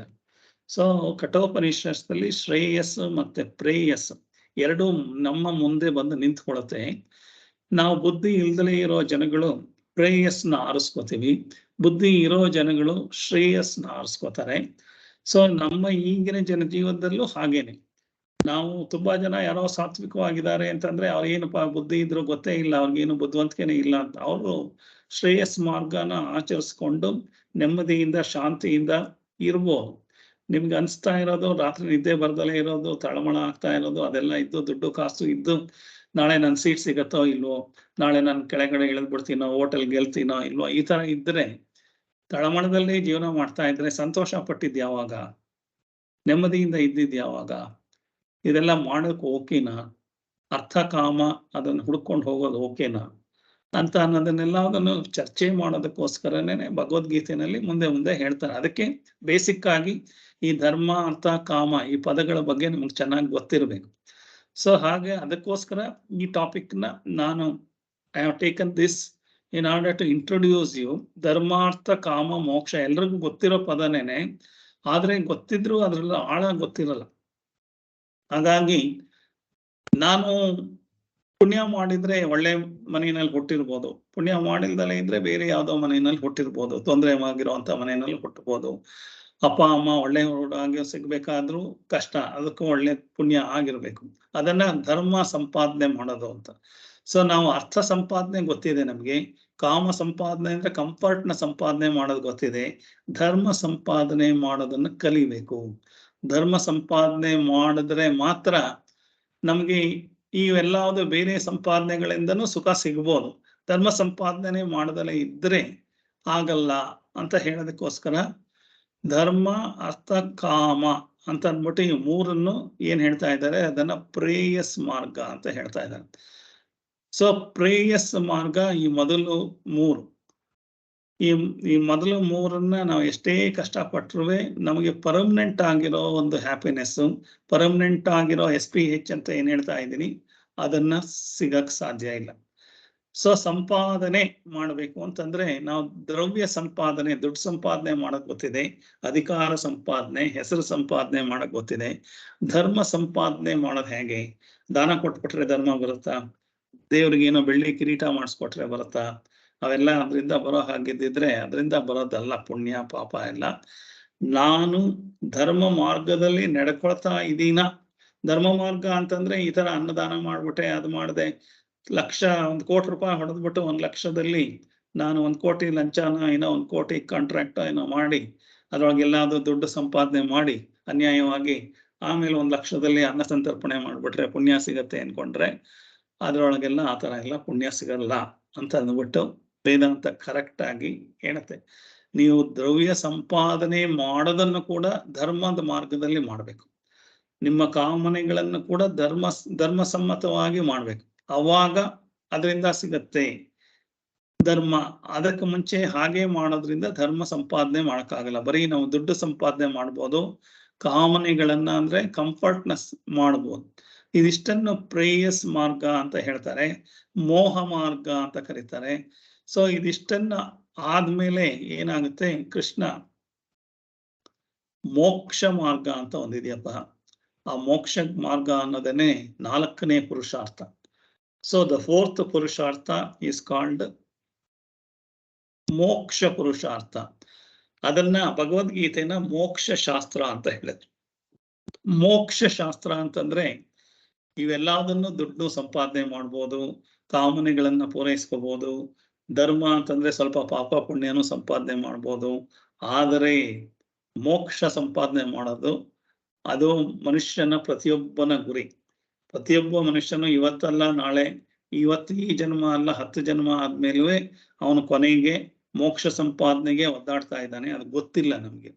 ಹಾಗಾಗಿ ಕಠೋಪನಿಷತ್ತಲ್ಲಿ ನಚಿಕೇತ ನಮ್ಮ ಪರವಾಗಿ ಕೇಳಿ ಹೇಳಿರುವಂಥದ್ದು, ನನಗೆ ಮೋಕ್ಷದ ದಾರಿ ಹೇಳು, ಮೋಕ್ಷ ಹೇಗೆ ಸಂಪಾದನೆ ಮಾಡೋದು ಅದನ್ನ ಹೇಳು ಅಂತ ಹೇಳಿ ಕೇಳ್ತಾನೆ. ಶ್ರೇಯಶ್ಚ ಪ್ರೇಯಶ್ಚ, ಶ್ರೇಯಸ್ಸು ಮತ್ತೆ ಪ್ರೇಯಸ್ಸನ್ನ ಅವನು ಕೊಡ್ತೀನಿ ಇಂದಾಗ ಯಮಧರ್ಮರಾಯ ನನಗೆ ಪ್ರೇಯಸ್ ಬೇಡ, ಶ್ರೇಯಸ್ಸೇ ಬೇಕು ಅಂತ ಹೇಳಿ ಅವನು ಮಾಡ್ತಾ ಇರೋದು. ಮೋಕ್ಷ ಅಂತಂದ್ರೆ ಏನು? ಮೋಕ್ಷ ಅಂತಂದ್ರೆ ಒಂಥರ ಸ್ವಾತಂತ್ರ್ಯ, ಫ್ರೀಡಮ್. ಫ್ರೀಡಮ್ ಅಂತಂದ್ರೆ ಏನು? ನಮ್ಗೆ ಗೊತ್ತಿಲ್ದಲೇನೆ ನಾವು ಫ್ರೀಡಮ್ ಅಲ್ಲಿ ಇಲ್ಲ. ನಮ್ಗೆ ಏನು ತಗೊಂಡ್ರೆ ಇದಾಗುತ್ತೆ ಅಂತ ಅಂದ್ಕೊಂಡಿದ್ವೋ, ಮನೆ ತಗೊಂಡ್ರೆ ಫ್ರೀಡಮ್ ಅಂತಂದ್ರೆ ಈ ಮನೆನೇ ನಾನು ಕಟ್ಟಾಕೊಂಡಿದೆ. ಸೊ ಹೀಗೆ ಯಾವುದನ್ನಾದ್ರೂ ತಗೊಂಡ್ರೆ, ದುಡ್ಡು ಜಾಸ್ತಿ ಸಂಪಾದನೆ ಮಾಡಿದ್ರೆ ಇದಾಗುತ್ತೆ ಅಂದ್ರೆ ದುಡ್ಡೇ ನನ್ನ ಕಟ್ಟಾಕೊಂಡು, ದುಡ್ಡು ನನ್ನ ಫ್ರೀಡಮ್ನ ಎಲ್ಲ ತಕೊಂಡ್ಬಿಟ್ಟಿದೆ. ಮನೆ ನನ್ನ ಫ್ರೀಡಮ್ ಎಲ್ಲ ತಕೊಂಡಿದೆ, ಮಕ್ಕಳು ನನ್ನ ಫ್ರೀಡಮ್ ಎಲ್ಲ ತಗೊಂಡಿದ್ದಾರೆ, ಹೆಂಡತಿ ನನ್ನ ಫ್ರೀಡಮ್, ಗಂಡ ಎಲ್ಲ ಫ್ರೀಡಮ್ಮು, ಎಲ್ಲಾರ ಫ್ರೀಡಮ್ಮು ಕರ್ಟೈಲ್ ಆಗ್ತಾ ಇದೆ. ಫ್ರೀಡಮ್ ಅಂತಂದ್ರೆ ಆ ಒಂದು ಫ್ರೀಡಮ್ ಅಲ್ಲಿ ಜೀವನ ಮಾಡೋದು ಏನಂತಂದ್ರೆ, ಮೊದಲು ನಾನು ಜೈಲಲ್ಲಿ ಇದ್ದೀನಿ ಅನ್ನೋದು ಗೊತ್ತಾಗ್ಬೇಕು. ನಾನು ಜೈಲಲ್ಲಿ ಇದ್ದೀನಿ ಅಂತ ಗೊತ್ತಾದ್ಮೇಲೆ ನನಗೆ ಫ್ರೀಡಮ್ ಬೇಕು ಅಂತ ಅನ್ಸೋದು. ನನಗೆ ಗೊತ್ತೇ ಇಲ್ಲ, ಜೈಲಲ್ಲಿ ಇಲ್ಲ ನಾನು ಅಂತ ಅನ್ಕೊಂಡಿದ್ದೀನಿ, ಖುಷಿ ಆಗ್ತಾ ಇದೆ, ದುಡ್ಡು ಜಾಸ್ತಿ ಇದೆ, ಬೇಕಾದ್ ಮಾಡ್ಬೋದು ಅಂತ. ಸೊ ಏನಾಗ್ತಾ ಇದೆ, ನಾನು ಏನು ಅರ್ಥ ಕಾಮ ಸಂಪಾದನೆ ಮಾಡ್ತಾ ಇದ್ದೀನಿ, ಅದ್ರ ನನ್ನೇ ನಾನು ಕಟ್ಟಾಕೋತಾ ಇದ್ದೀನಿ, ನನಗೆ ನಾನು ಕಟ್ಟಾಕೊಳ್ತಾ ಇದ್ದೀನಿ. ಹೇಗೆ ಅಂತಂದ್ರೆ ಏನ್ ಹೇಳುತ್ತೆ ವೇದಾಂತ, ಪ್ರತಿಯೊಂದು ವಸ್ತುನು, ಪ್ರತಿಯೊಂದು ಆಸೆಗಳು ನಮ್ಮನ್ನು 2 ತರ ಕಟ್ಟಾಕೋತೆ. 2 ತರ ಹೇಗೆ ಅಂತಂದ್ರೆ,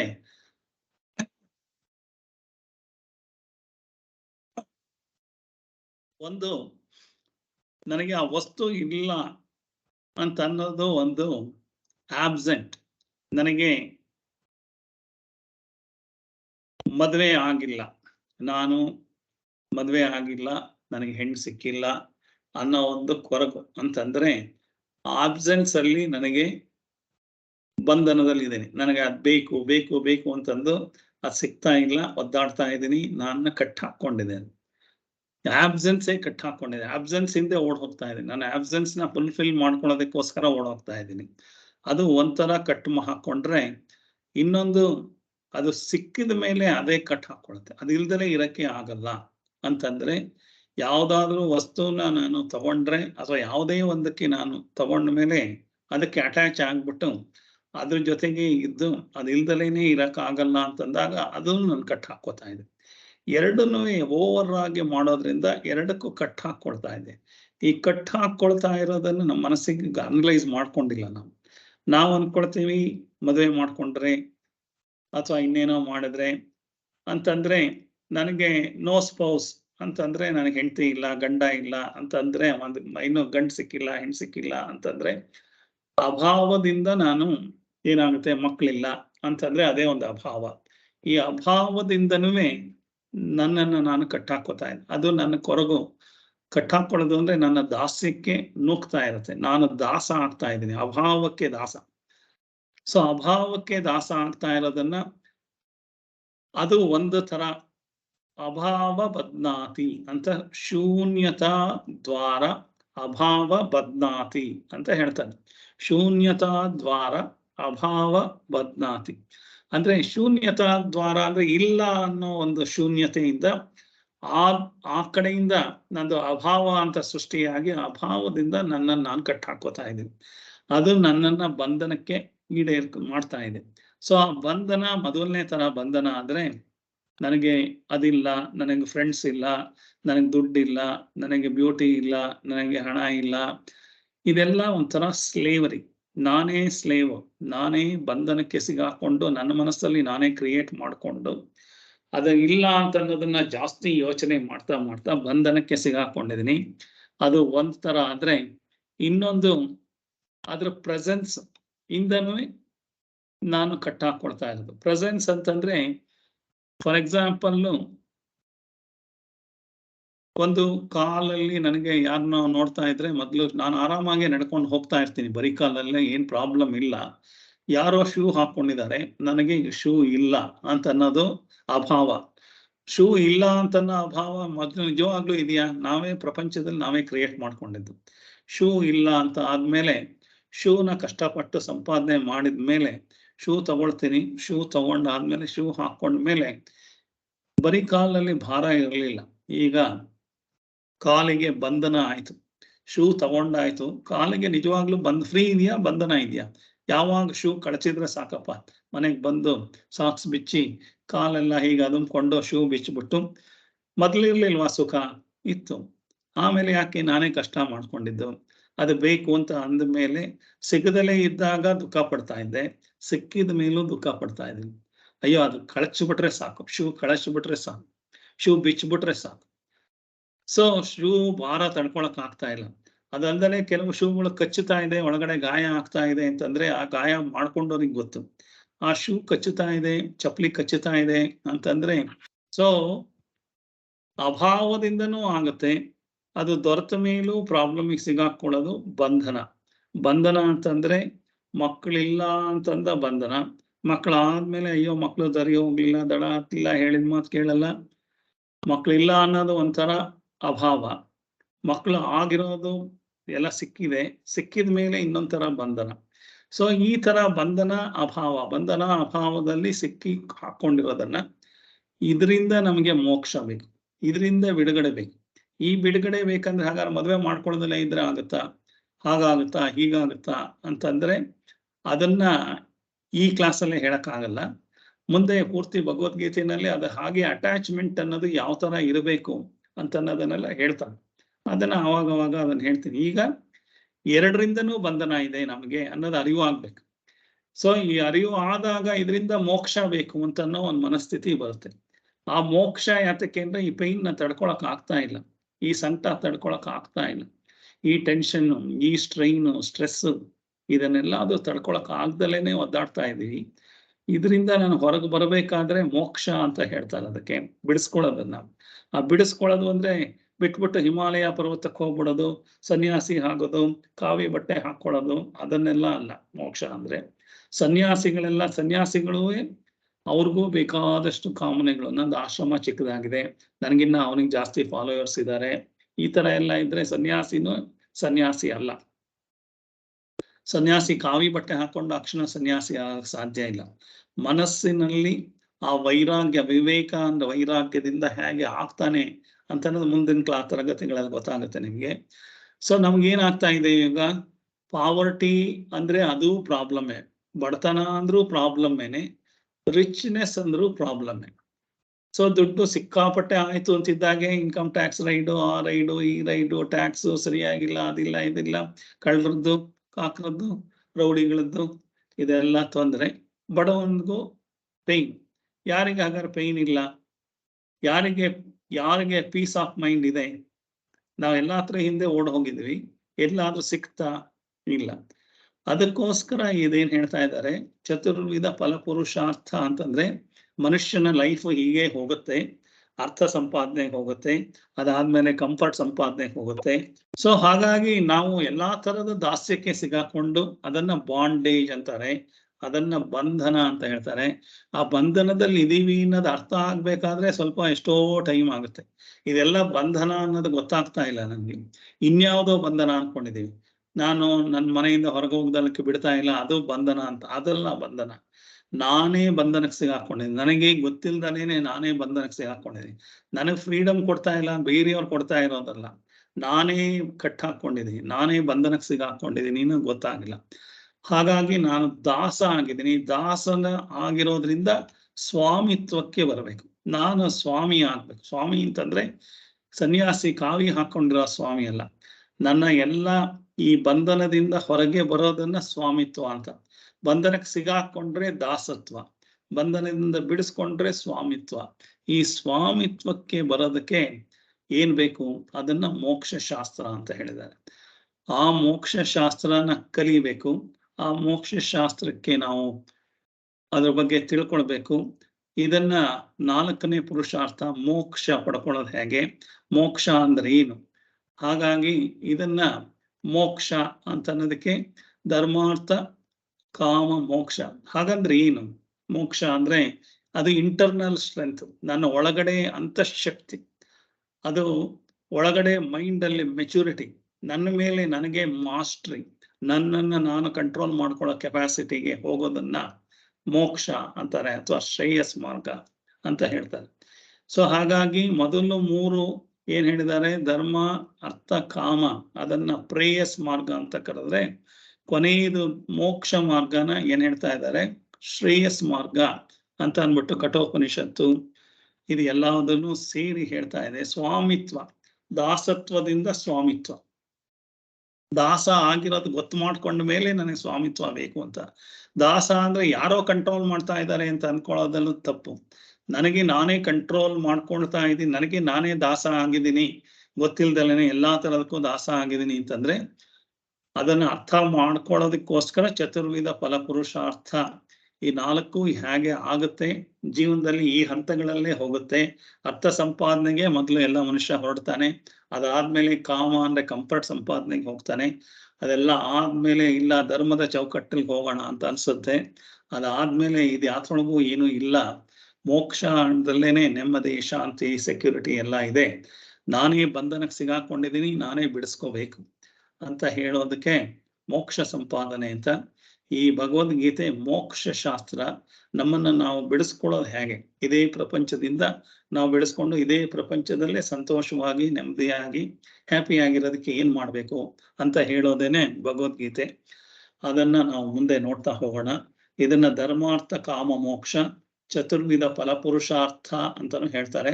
ಈ 4 ಅರ್ಥ, ಚತುರ್ವಿಧ ಅಂದ್ರೆ 4 ಬಗೆಯ ಪುರುಷಾರ್ಥ ಅಂತಂದ್ರೆ ಇದೆಲ್ಲ ಧರ್ಮ, ಅರ್ಥ, ಕಾಮ, ಮೋಕ್ಷ. ಇದನ್ನ ಚತುರ್ವಿಧ ಫಲಪುರುಷಾರ್ಥ ಅಂತ ಹೇಳ್ತಾರೆ. ಇದ್ರ ಬಗ್ಗೆ ತಿಳ್ಕೊಂಡ್ರೆ ಮುಂದಿನ ತರಗತಿಗಳಲ್ಲಿ ಇದ್ರ ಬಗ್ಗೆ ಬರುತ್ತೆ. ಈ ವಿಷಯ ಎಲ್ಲ ತಿಳ್ಕೊಂಡು ಆದ್ಮೇಲೆ ಅವಾಗ ಅನ್ಸುತ್ತೆ ನಮಗೆ ಹೇಗೆ ಮೋಕ್ಷ ದಾರಿಗೆ ಹೋಗ್ಬೇಕು, ಎಲ್ಲಿ ಸಿಗಾಕೊಂಡಿದೀವಿ, ಎಲ್ಲಿ ಸಿಗಾಕೊಂಡಿಲ್ಲ ಅಂತ.